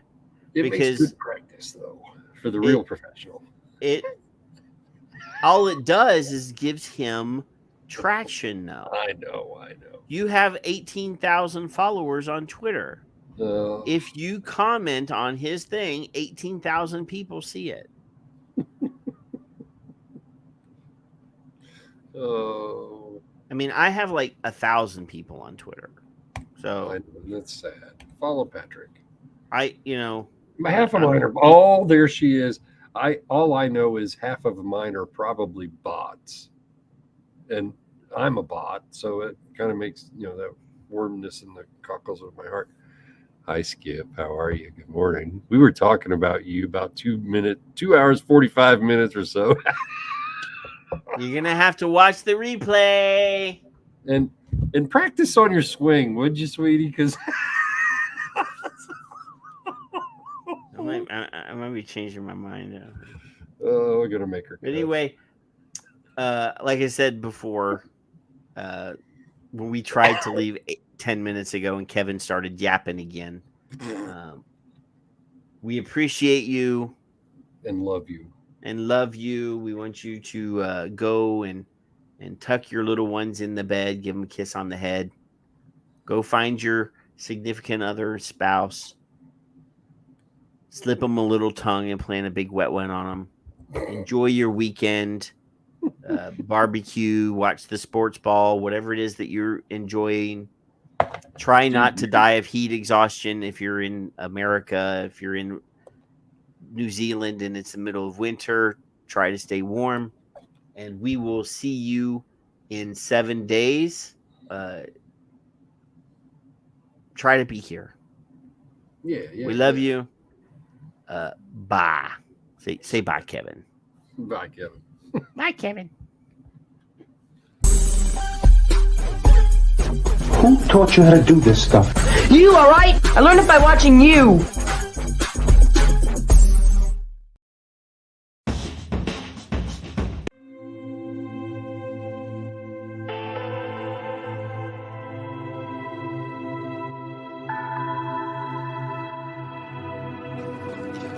Locally, my clients are physicians, nurses, single moms, couples, multiple generations of families, seniors on fixed incomes, disabled, veterans, residents of assisted living facilities, and teachers at the local elementary, middle, and high schools. Most are dealing with serious issues other than their smoking habit, further degrading their quality of life and their ability to quit smoking. From 18 to 96 years old with an average age of over 40, nearly all referrals by other successful clients. Most have smoked for decades, the result of the 93% failure rate that they've been stuck with. They don't believe you and don't trust you with damn good reason. You will never reach these people. They know you don't care and they despise you for it. I greet them in a t-shirt, this one with Kevin Crowley on it, and blue jeans, and a nicotine molecule tattooed on my forearm.